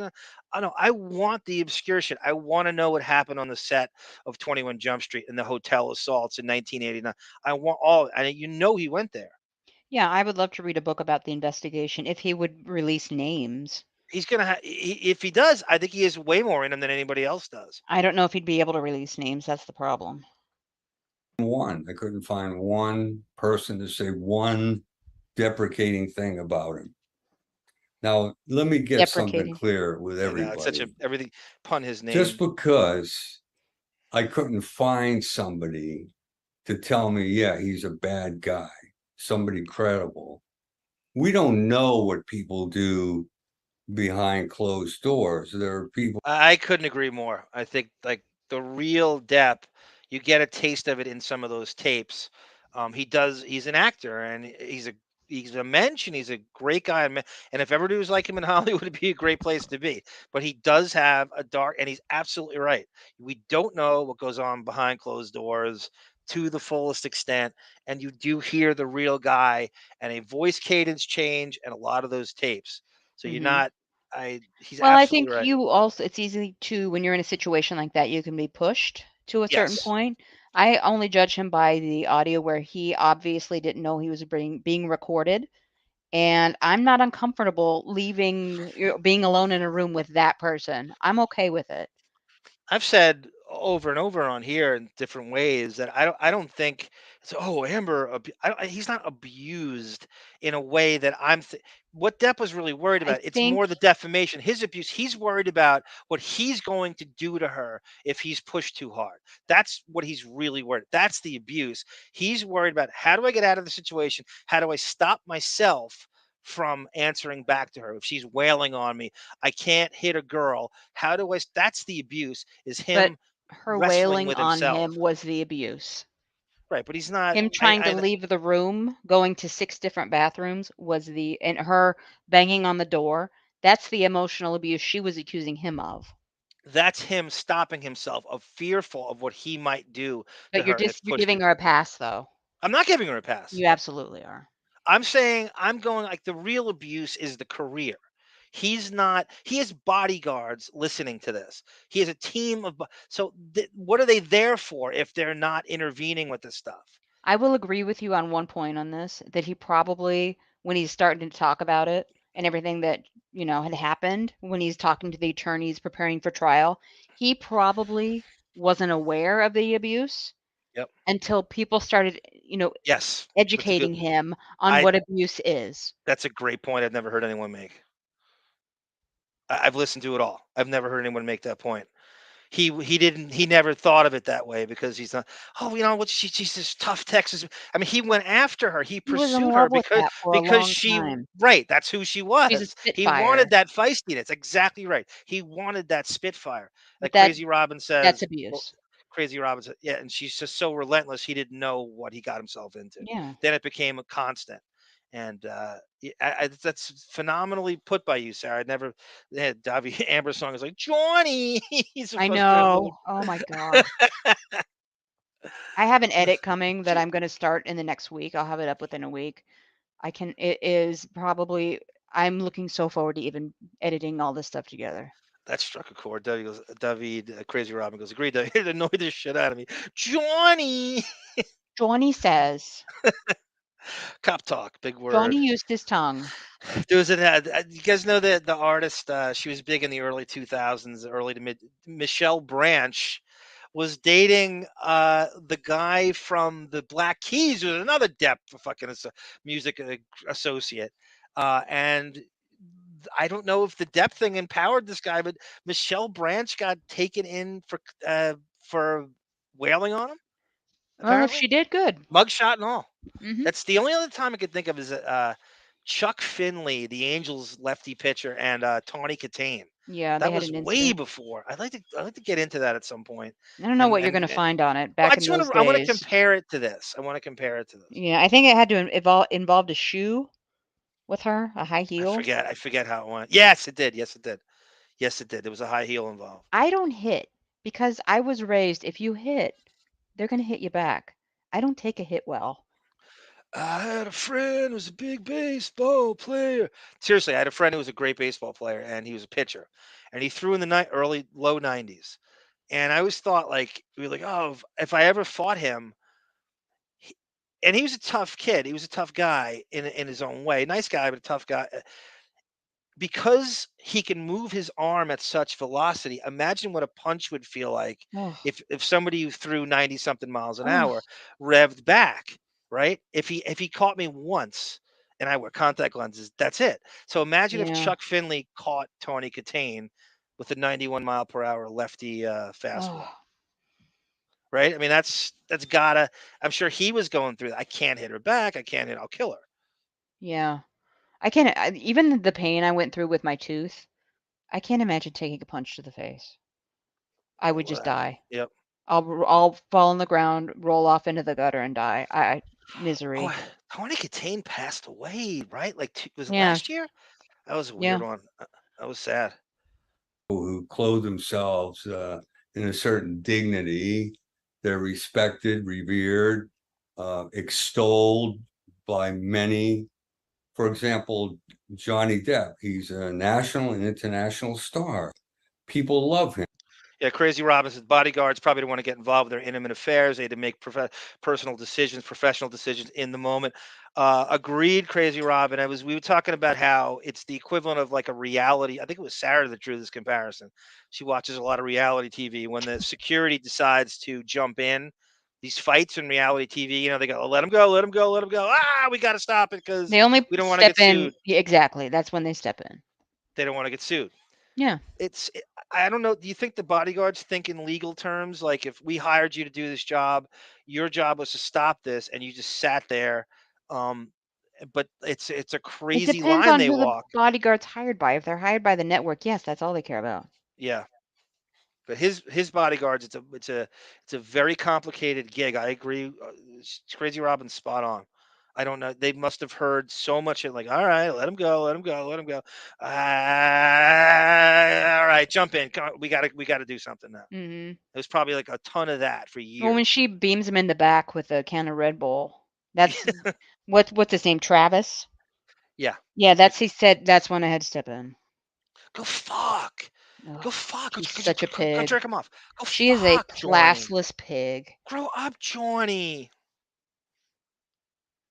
You sound like Alec Baldwin right there. Just like they love Michael Jackson, just like they loved O.J. Simpson or Robert Blake. That's some company to be lumped in with. OJ, Michael Jackson, Yeah. and Robert Blake. I'm sure that And was so through a chunk of this. I think people lose sight of that. It's important that we really don't know for a fact what went on behind closed doors. I wasn't there, but I can say with absolute certainty that I spoke with a great number of people, and they all said Johnny was a sweetheart, that he was a gem of a guy. I'm not saying that well, first of all, a lot of people hold back on telling you things because, number one, they don't want to burn bridges. They might, for example, be actors who'd like to work with Johnny again. They don't want to say things that might hurt other people. And when you bring scandal upon someone, you verily bring scandal upon. Welcome, Rude's Ghost. Doug Ford. I swallowed a bee. I've come close to doing that in the summer, playing wiffle ball. On yourself. So you have to consider all these factors, because a lot of people weren't talking to me, and it was like punching a wall. I couldn't get people to talk. Sarah, do you think he would reveal who wouldn't talk to him? No. You think he's allowed to reveal who wouldn't talk to him? Like, No. I'm like, oh, did you try to talk to Peter DeLuise?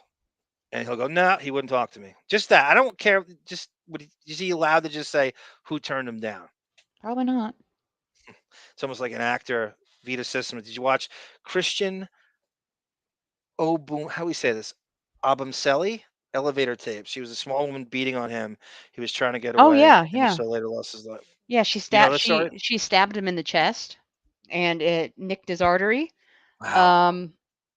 I was gonna actually play a clip of that, but we decided not to really do the Michelle Branch. I so didn't even think know that the was story. fair. Vita Simpson's got a lot of. She's like you. She's got a lot of gossip. She knows her shit.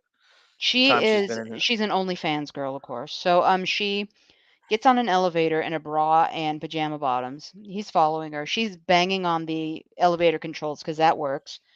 And he walks in, kind of steps over to take control, get the elevator moving. She's punching him, pulling his hair, just slapping him. He at one point puts her in a headlock, which good for him because she was out of control. He puts her in a headlock to like subdue her for a second. She slips out. Anyway, months later, She says she throws a knife at him because he was attacking her. Meanwhile, from all forensics, she stabbed him in the chest. I've been on the recipient of that. The girl mindlessly wailing on. You make a comment like she's just a drunk chick who just doesn't know what she hears and just thinks she can do. Has no accountability. I And the can't move was I put relate. her in a full Nelson and shoved her to her boyfriend. That was Yeah. the move. That was as simple as that. But you don't always get away with that, right? I mean, No, how to you what wouldn't get away extent? with that now. Do you remember that? Was it? I don't watch the show, but I did see this clip. It was a big clip. The fucking Snooki from the Jersey Shore Be was like in careful. this dude's face, Yeah. and she was poking and screaming at him and just going da da da da, and the guy just lost it and just threw like a weird roundhouse and knocked He her hit out. her smack in the face. Yeah. And it's like some guys are going, you know what? I can see how you can be pushed to that point. Like, at what point is he supposed to just let her do whatever she wants? Not that he should hit her. I'm not saying, but She she walked up to that line. He was like, all right, I kind of feel a little threatened here. He was an asshole though. But Oh yeah, yeah. I'm not saying she should have been punched at all. But I don't understand when women think they can just get in somebody's face, spit, scream, slap. Yeah. Nobody's Because you allowed. don't have because no one's ever called you on it before. You've gotten away with it for so long that you know what I mean? Like, she needed that almost because who knows where it could go. But she probably got away with that for how many Jersey Shore fucking beach bars has I she need been to to know doing more that exact thing? context because I'm kind of leaning on the side where I don't think she did anything to deserve it. I don't know. We gotta get a I never watched backstory. that show, but Yeah, I don't I think don't know she well ever put enough her either. hands on him or anything. But yeah, and that he was way too powerful for her. She's a little tiny thing. Yeah. I love how her housemates didn't jump in until the cops came. They did nothing until what I see got like taken out in the street. But there were cops there or something in the Yeah, place. he walks out and they have him in handcuffs immediately. Yeah, it was weird. I It don't was know anything about way that too show. fast. I don't even want to comment on that. But those who did only had nice things to say about Johnny. And that's when I decided to go back to the beginning. And when I say that, I mean all the way back to even before he was born. And I collected all of these extraordinary historic documents and photographs of the home where he used to live, places where his father used to work. Crazy Robin. Yeah, these white bitches think they can get away with anything because of being a woman. Self-defense is real. Thank you, Crazy Robin. Just really great stuff that puts Johnny's life in. Is this true, Pello? The guy was a teacher who hit Snooki. Is that I true? don't know. That's so funny. It's not funny. It is funny. If that he has. Could you imagine going back I think there to were two drunk people just being. Yeah, yeah. Well, teachers are drink people too that go out, and young teachers sometimes are in their fucking early to mid-20s. They're gonna. What do you think? They're just gonna stop cold turkey going out? They party like anybody else does. This is crazy. Mhm. Teachers like anybody else. But it's just weird to think of that. He goes back to, and that's the story that gets. You can kind of get fired for stuff like that, even though it's completely unrelated to your occupation. Well, They just don't want that stank on them. It made me think of the tape, John. So you came around. yeah. You came around to my bed and you haymakered me, man. Yep, I exactly. did not punch you, Johnny. Psychotic. I'm going to say it like Elaine. Psychotic. The drugs, the drugs, and the drugs. You came around my bed and you fucking haymakered me, man. Cunt. That's pretty good body, Sarah. That's good. I've been listening to that, so That's really good. In the historical context. I want to get to that in just a It second. illuminates those events. Yeah, and I want to talk about that in just a second, I but need I those want to go back documents. to what you were just talking about. So you kind of went and dug around in the Viper Room. That was that club that Johnny Depp owned in the 90s, and he See, when I was watching this originally, I'm thinking Sal Janko's got to be going to come up here, and they don't come. It doesn't get brought up, and it really pissed me off. I think that's a huge element of Depp's life. This guy was with him all through the Viper Room years. She goes into River Phoenix. I give her credit there, definitely. But that's a wacky. The Viper Room stuff's never going to die. There's a lot of weird conspiracies. That's Stuff with the again our video on the Anthony Viper Room. Fox. That part Yes. 3 of the Viper Room. I get so many weird comments on that video. John Frusciante and the speedball and Depp on the side. And then the rumor is, and this seems to be substantiated, they had an emergency meeting with a fixer type, Depp and John Frusciante at Depp's newly bought, I think it's the first Sweetser house before it was a compound. And they have Mhm. like a meeting. What do we do about this? Yeah. And John Frusciante is the one who initiated the speedball to Phoenix, who Mhm. allegedly killed him. Well, I get the messages all the time are like, "How can you support this murderer? It's been proven Depp killed River Phoenix." And I'm just like, "Send me a link. Yeah. Where are you finding this information?" I've never read anything that points me in that direction. And then they just disappear and they delete their comment and bye-bye. What do you think Joaquin Phoenix is like if you got him in private talking about this? I don't know. He's a weird guy. He's got a great career though. He's really turned himself into a career that River wishes he would have had if he lived to be his age. This guy's got tremendous movies. He really is great. Honestly, I think River Phoenix, tremendous career. like most actors that died tragically, I think he's overblown now. He He might was not have made a transition to like right to that to be a good 40 something actors. I think he was starting to get into some weird pictures or movies. Yep. Yep. My own the whole Gus Van Zant, my own Private Idaho thing with Keanu Reeves, and wasn't whatchamacallit involved in it, the executive. Who's the guy that loved Keanu? The super executive that the gay executive who loved I know Keanu who you're Reeves. talking about.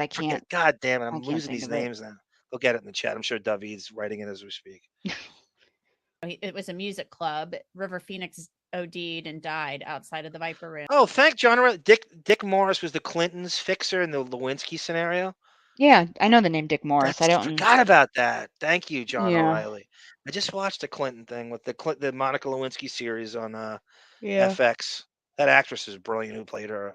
She's really good. Horrible And so it's casting though. For William Jefferson? Physical casting. Oh yeah. David Geffen. Thank you, David. Got it. Of course it's David, and of course it's the right name. How do David I not Geffen. know? How did that name not come into my I head? don't know. It's just been a while since I've used him, and the Brad Gray is an interesting story. His whole thing with fucking Well, he's like the guy they put the blame on because he died. yeah. His So. death was weird too. Yeah. Very Right. well-known place in Los Angeles. And so you're saying out of all of the people you met, you know, digging back through his past, you said there were people who wouldn't talk to you, but then people who would, and the people who would only said nice things. Yes. Okay. Yeah, there were as many people who talked to me that wouldn't talk to me. Mm-hmm. If I talked to 100 people, and I'm sure it was much more than that, you can double it, because in equal measure, there were people who wouldn't talk to me, and for their own reasons, and they have every right not to talk to me. The phone was hung up, or I tried to get through to people through their agent, and there was no interest in talking. If Barresi were a little younger and had those kind of like boff kind of modern day internet sleuthing skills that young people have, do you think he would have gotten further? Is he kind of like too antiquated? This technology's not saying that he's a Luddite, probably for his age, he's probably had to learn. I mean, he's on Zoom or Skype, whatever, as it stands. So he's not too bad. But do you think if he were younger, Sarah, he would have gotten further and had more kind of sleuthing skills internet Maybe. wise? I wonder what or if he has people working with him. So, but Gary I do want Butler. to embrace the issue of Twitter and the internet, because I Mhm. think it's getting a little bit out of hand. Everyone seems to have Think. taken sides, and we've talked before this, and Right. you agree that those who love Johnny take his side, and those who love Amber take her side, and then each side has just really ugly things to say about the other, and they voice it on the internet. It got And particularly bad last week, I felt like, when the it's bad. documents. It's bad. So she's talking about this, and we were going to talk about this today. We didn't. I'll just briefly blurb it. This internet journalist who has her entire life, she thinks somehow Depp is gonna marry her or something. Like she influenced the trial somehow. And let's just say the trial's about the jury has to. So all these grifters that have tried to latch on to the Depps thing with their show and a lot of the legal bites teams and these internet journalists, grifters who are trying to thinking somehow they're influencing the jury with their endless and they go after Amber Heard all day long and it's kind of tedious and Well, I that's I it. agree with you. Let me interrupt though real quick. This one in particular, I don't think she wants to marry Depp. I think she just is happy to be involved. Just wants to be she needs a purpose. Yeah. She needs some kind of My opinion. identity. No, you might be right. She needs some kind of identity and she's attached. So somehow was Adam Waldman actually leaking shit to her as well? It was mentioned in the trial, yes, but I think Umbrella Guy was his main. But originally the Brian incredibly average is the guy who Yeah, but started see, it the all. thing with him, he took a year off because Right. he was burned out. I don't Right. blame him. I Right. get it because he's the one that kind of broke all this. Yes. So if he would have been one of the ones Waldman should have reached out to if he was making the rounds.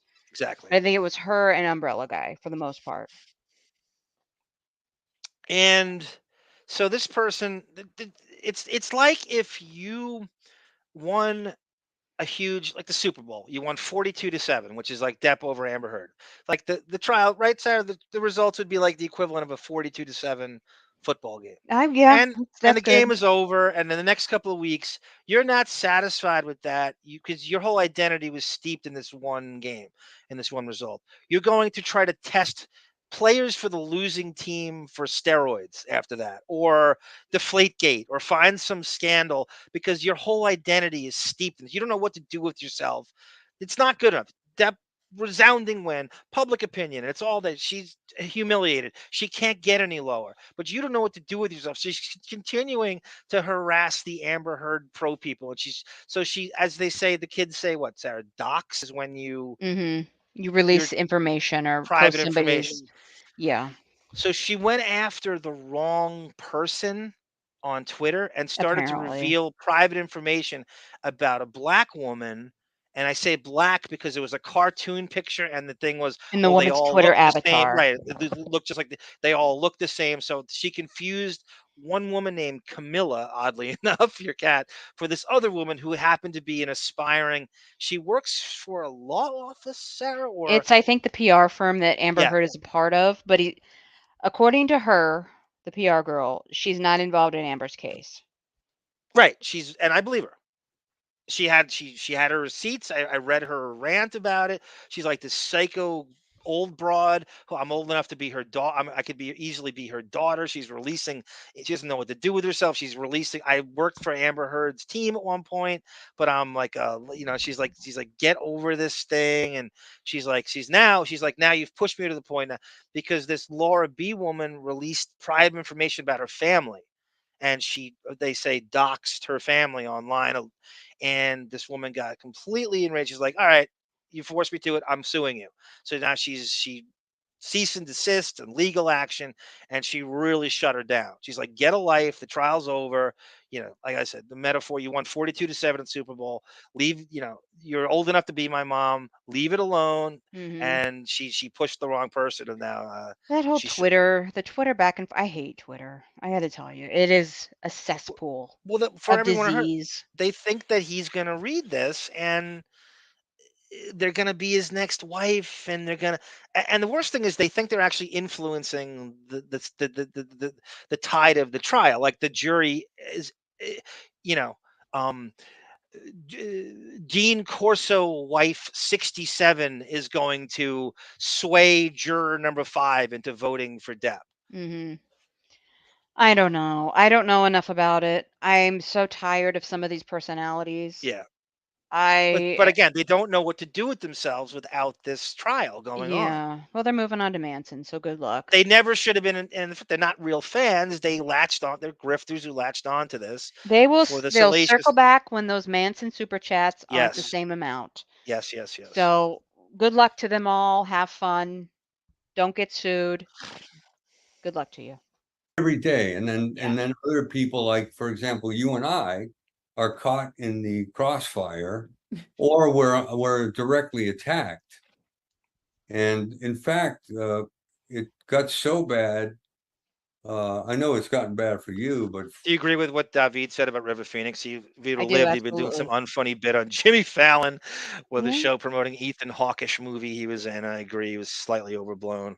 Mm-hmm. Well said, David, as usual, sir. for me, that there was an actual conspiracy going on Right.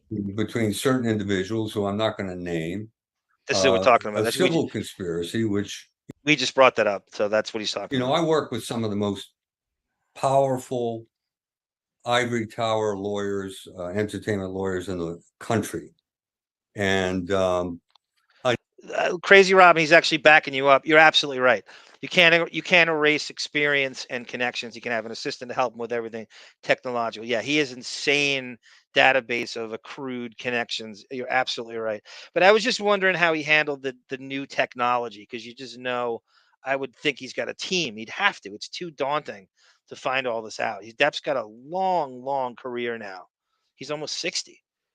I never call on them to help me, but I brought this to the attention of one of them who will remain nameless. Melvin's. And he said, you know, what they're doing, hiring a private detective, schematizing, creating false allegations against you to demean you and to go after your.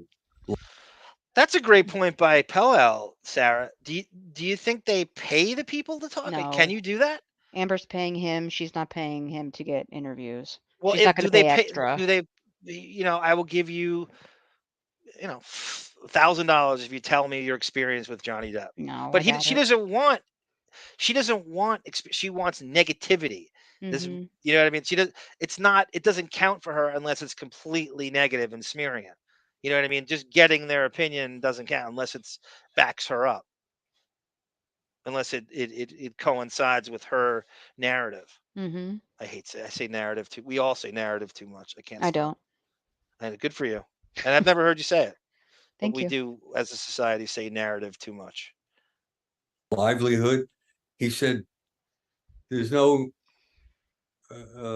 complicated way of saying it. He said, this is actionable. You can sue these people, and it could even rise to the level of criminal, because it's a conspiracy. And I said, well, I'm going to keep that under my hat for now. Mm-hmm. But people really should try to cool it and try to show some compassion. If you ever showed compassion in your life, everybody makes mistakes. Pellel Texaho using a David word. The idolatry of River Phoenix is appropriate for his mystique at the time of his death.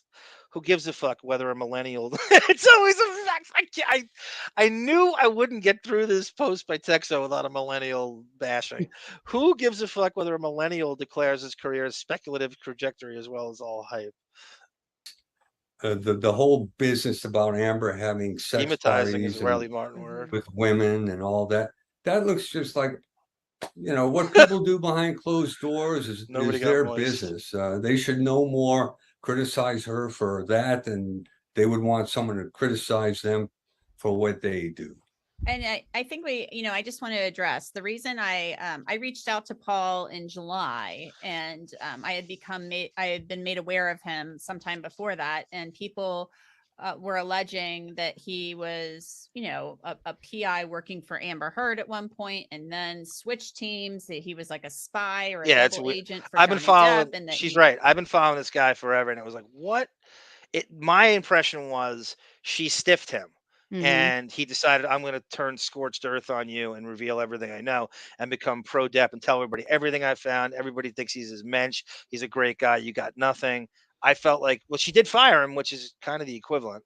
Mm-hmm. It's like saying you're not getting what I want. You're fired. He's like, I'm telling you what I found, and no. Hello, Balo.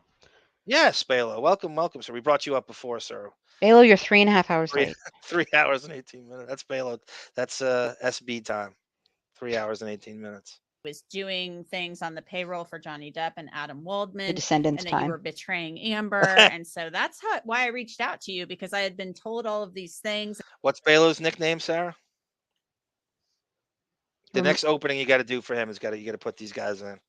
Honey, I Shrunk the Karate Kid. I don't even know what you're talking about with that, so I have to He says confer he with looks you. like Rick Moranis and Ralph Macchio. Like the two really don't look alike, but somehow he looks like both of them. And then Mike Damone from Fast Times at Ridgemont High. Okay, all right. Hey, this is great iced tea. I'll figure something out.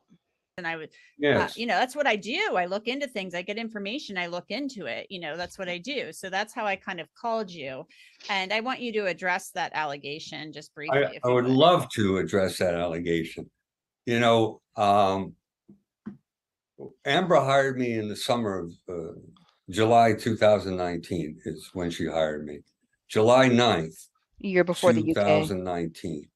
And I John O'Reilly with a weird comment.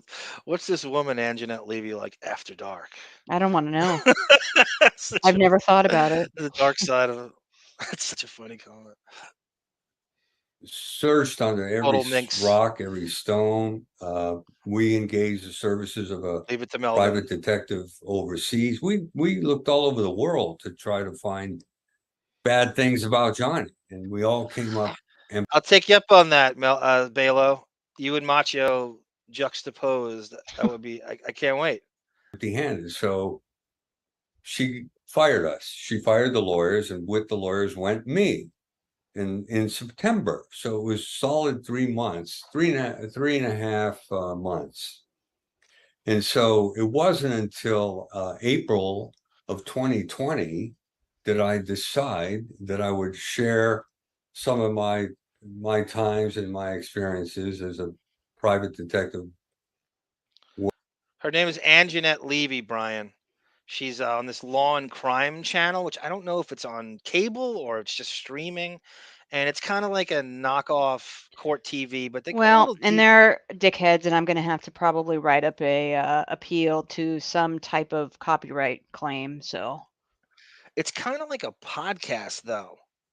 I don't know if it's something they're precious about, and it's kind of broken up. Well, whatever. We'll they see. need our 20 cents. Yeah. Working for Amber. And I shared that with a guy named Chris White, who's a great journalist in London. Daily Mail. With the Daily Mail. Mhm. And everyone would say, well, why'd you do that? Well, the rumor had it that there was. She's a Jew gene too, Affia. Anjanette, which is a Ginzo broad name, and Jewish last name. Unless I figure she probably married a Jewish dude. There's no way a Jewish family would name their daughter Anjanette. That's such an Italian name. It's only leases and a big story that was going to be coming out about Amber Heard's former investigator was in the adult entertainment world, and I just felt that would I know how they would spin such a story, so I felt that I should own that narrative, and I preempted the story that was to be, or I heard was going to happen. I preempted it by calling Chris White, and it was a good move on my part. Are you working for Johnny Depp and Adam Waldman? Did you betray No, Amber? I answer that. That's what I was going to tell you. Yeah. You know, one of the Like, most it's a frustrating point. things for me is when you do a story for a newspaper, or if you're a source for any kind of a story, you say things and a lot of the stuff is edited out. The best story is the truth. So what happened was, after I did the story with Chris White in the Daily Mail, I got an email from Adam Waldman who said, I really. again with the welding glasses, right? That's a hero right there. Yeah. Again, he worked with your dad welding briefly before he became a lawyer. appreciate you coming clean, because the story said what we've already discussed, that I couldn't find anything bad about Johnny. He said, I appreciate, and Johnny appreciate. I know, Melvin. Leave those sunglasses on the whole time. He turned into "Where's Waldman" during his soporific testimony. I loved it. I don't know. I loved it. Are you currently working on the? I can. I am going to Accept that fall back. advice. Accept your advice. Yes. No. Same objection, you same coming grounds. clean, as if I was holding something back. Here's Camille. And then I we eventually spoke on the phone. I said, look, Yeah, a lot of people don't know. Camille was at the UK trial. Mhm. I didn't know who she was at the time, and nobody did. Because She's in all. the Fairfax was in the works at that point, so she was Yeah, gathering, she was hunting and gathering. gathering. And that Joelle Rich, who was sitting behind him all the time in Fairfax, I don't know what the hell she did. The I don't very know thin what her. girl. She never was in court. She didn't do UK. There's no transcripts of her. She's just kind of hanging out as a arm candy. Maybe is Um, she British? yes. So maybe she's representing the UK council for any possible appeal. She's monitoring Yeah, I could. any I'd like to know possible more about her. perjury I could appeal. never get any kind of anything past the fact that she just was. Or she's getting stooped. Oh, you say you're Jewish now?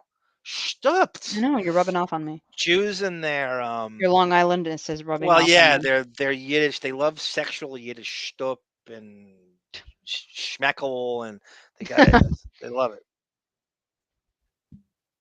I said, Mr. Waldman, it wasn't about coming clean. It was just the truth, and that's how it all went down. So from there, we developed a rapport, and I shared with him some of the extraordinary historical documents, which I know you want to talk about later. Right. With him, and he found that fascinating. And I said, in fact, there are some documents I found that are so enlightening that the public has never heard about, that I don't think even Johnny knew about it. And that was fascinating. So that's the basis of our relationship. And we have become friends, you know. And So, but you never worked for Johnny Depp or Incessant. Adam Waldman, correct? no, I was Okay, I just never- wanted to clear that up because that's been out there quite a bit on Twitter and Yeah, stuff. So for the record, I've never received monies. I've never been hired by Johnny Depp. I've never been, my services have never been engaged by Adam Waldman or anybody else associated with Johnny Depp. So let's talk about the historical documents because you were hired by Amber Heard and her. Right after he goes into the early stuff, we'll end it after this. But this is a fascinating thing he excavated. This is crazy shit. I mean, this is how you know this guy's good at his job, that he could find shit like this. I'd always wondered about the Kentucky years. I haven't watched to this. find dirt on Johnny Depp. I'm ready. And you said you went back to the beginning because God only knows what you would have found. Going back to the beginning in 1960 something in Kentucky, I guess. He was born in Kentucky. I know, I knew you were going to be mad. Tell us what you found when you went looking into Johnny Depp's past. Right. So when you investigate someone, you essentially build a profile. Profiling is. Sean O'Reilly says Joelle Rich was the crisis manager to handle emergencies. On Very Team possible. Depp. I hadn't even heard of that. Crisis manager. Huh. I didn't know that was the thing. He would know. I believe him. He hasn't been wrong yet. Something that's been going on in investigations get to long it, man. Come on. before the FBI coined the phrase. The best way to get to know someone is to find out where they come from, because they're a product of their mom, their dad, and where they come from, where it all began, even before they're born. What was their mom and dad all about?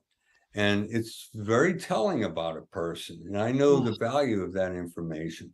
So I went to court archives and I just started fishing, punching in names and so forth in the master file. And I came up with some really cool stuff that, although it's old, no less extraordinary. For example, I found his mom and dad's marriage certificate. There was one single piece of paper, but it told me, I see here that Johnny's dad was 4 years younger than his mom. Mm-hmm. She was 25, he was 22. That's weird at that time. I never would have guessed that. Okay, you got anything good? I thought that was good enough for me. Mm. And okay, well, big deal. Well, it is a big deal because you know, and I know, well, you're still in your 20s. Oh, God. But when you're in your 20s, Bless you. your brain isn't really fully developed till you're 26. I think I was 45 when mine was fully developed.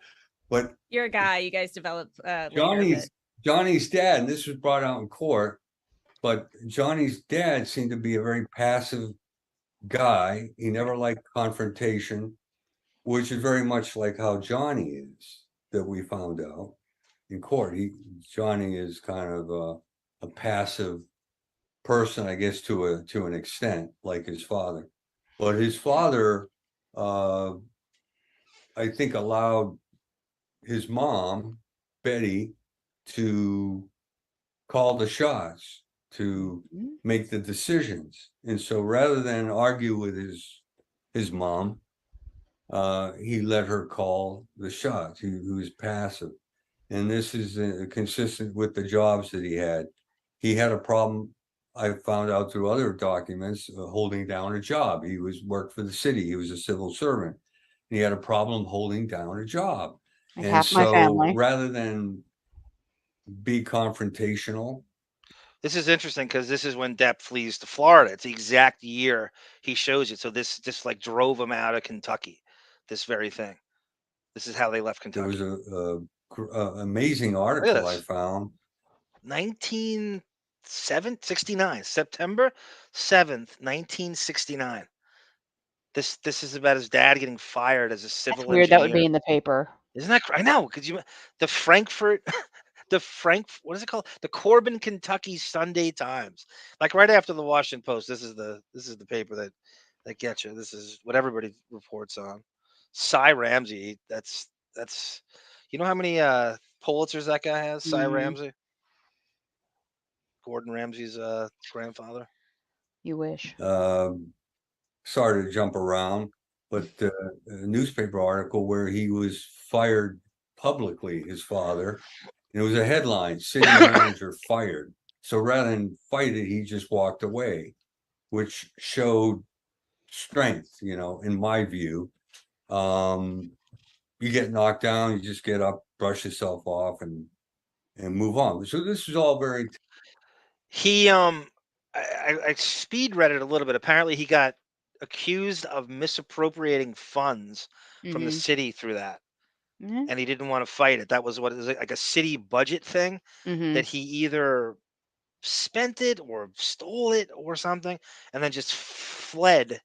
It's Frankfurt, which is the capital of Kentucky, and they're in Owensboro, and I assume it's very close to Owensboro to Frankfurt. Telling stuff about his father. And I remember telling Adam Waldman about that. I said, Johnny was only 6 years old when this went down. And I said, here, his father was headlined, John Depp fired from city job. It was a big deal. The Corbin, Kentucky Times was the paper. And I said, this is so much in continuity with what Johnny's going through right now with the dismissal from the Fantastic Beasts series and the allegedly being fired from Pirates. And I said, thank you, Lauren. I think so too. I completely agree. I've been saying that throughout. I think there's like he's got a huge book in him if he's allowed to spill. I don't know what statute of limitations he has on shit. But he has a book on him or a movie. I mean, they already do, as Michael Clayton and John O'Reilly brought up before in the Ray Donovan, and so that kind of guy, but he has so much shit in him. I couldn't agree more. Turning the other cheek sometime isn't a bad thing. It's a show of, and found some divorce. I found the divorce. Also found that 8 months before Johnny's mom and dad divorced, Johnny's dad engaged the services of a psychiatrist. Okay. And it's unclear whether Don't blame him. engaged the psychiatrist services for marriage counseling, but that particular psychiatrist, I looked him up. He specialized in marriage counseling. So did he try to save his marriage 8 months before the divorce? I would say the likelihood is very strong that he did. So again, Yeah. another admirable. I got not visibly, nobody's looking at me. I got clearly choked up when Depp was talking about his father when his father left the family. I don't Mhm. know if did you catch that in the trial? When he Yeah. said he visited him at his office and he Mhm. looked at him and he says, "I'm done." You're the And man now. you're the man, and it was just summarily, "I'm out," and it was like he just was like I just would his soul imagine sucked out of him. Yeah, I would imagine after you have kids with this beast, and after years of abuse, unmedicated woman, beating Beastie the hell out of you, Beastie commanding you Sue. to beat your children. You do it for some reason. But oh look, we got some dating site. Yeah, go to I forgot Nude to switch. HD XYZ, I everyone. forgot to switch to You member gotta only. date these adults. Adults need to be dated, and I think Only if Nude it's adult HD X. though. Yeah, it's got to be adults when you date them. Please give them your credit card numbers and let them take everything because I would there's imagine no. though that you get to a point where you're just dead inside. Yeah, that's what it sounded like. But when you're hit Depp's age, and I I think he was don't. 16 Yeah, but when. I don't excuse the ever leaving the kids to fend for themselves. No, no, there's no excuse for that. But he's also local, so somehow a 16-year-old Depp is able to visit him at his office and Mhm. go, "What's the deal? You didn't he just didn't come home." Yeah. Like, "What's going on?" Mhm. The closet was empty, yeah. I thought that was the saddest story, the way he framed that. See, I prayed for my dad to leave so I could go with him. Ugh. I think some kids fantasize about that. They hate one of Yeah. the parents, like, I "We'll just wanted there was leave." a good 2 or 3 years I wanted my parents to divorce. It was just too much. That's sad. Yeah, It but your fixed mom itself, is a but different person now? yes, absolutely. Wow. That does you don't see that turn itself around like that. Usually Yeah. it never corrects itself. Quality.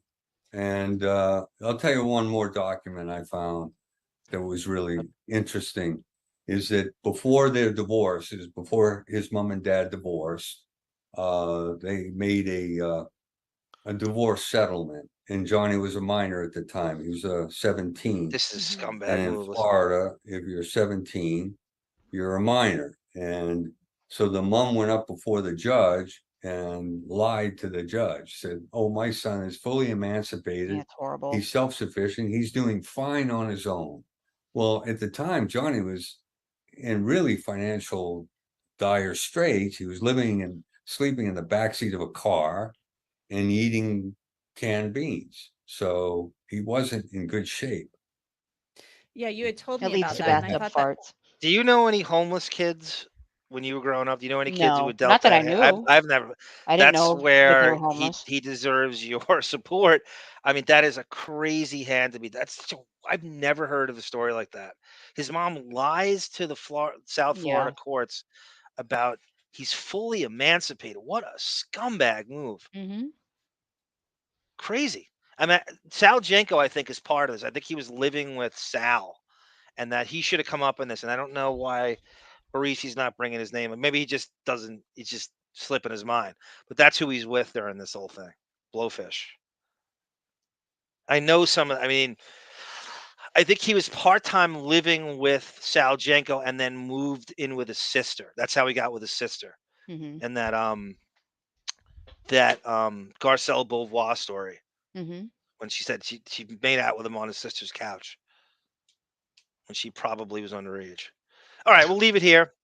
Okay. I want to thank everyone for joining with your great comments, the phenomenal chat and comment thread, Donations, cha-ching, and thank you everyone that so much. donated. And thank you, Nude HD, especially. They're back to say You're goodbye. back, and everyone, we'll be in. I'll be in there later, obviously. And you, you're de-virginized me, and everybody in the chat will be on Nude HDXD. You are everything to us. You've always been there for us. Everyone, this is Arm for Sarah saying, "No time is a good time for goodbyes." And everyone, I think we're going to be doing a Meet the Sterns to follow up on the alleged Ben Stern mysterious death that Howard is just too cool to talk about. And And we're going to, As of right now, your Armageddon show is on Thursday. Yeah, as of If you want now. to be on the show, let us know. Anyway. Anyway, thank you, everyone. I love you all. I will see you, and I will be putting more on the Patreon channel. And I think the next big project that I've not ever done is going to be the Revelations director's cut. All This right. time also, make sure you end the broadcast. I love you, everyone. This is Arm for Sarah saying, no time is a good time for goodbye. Sad motherfucking parade.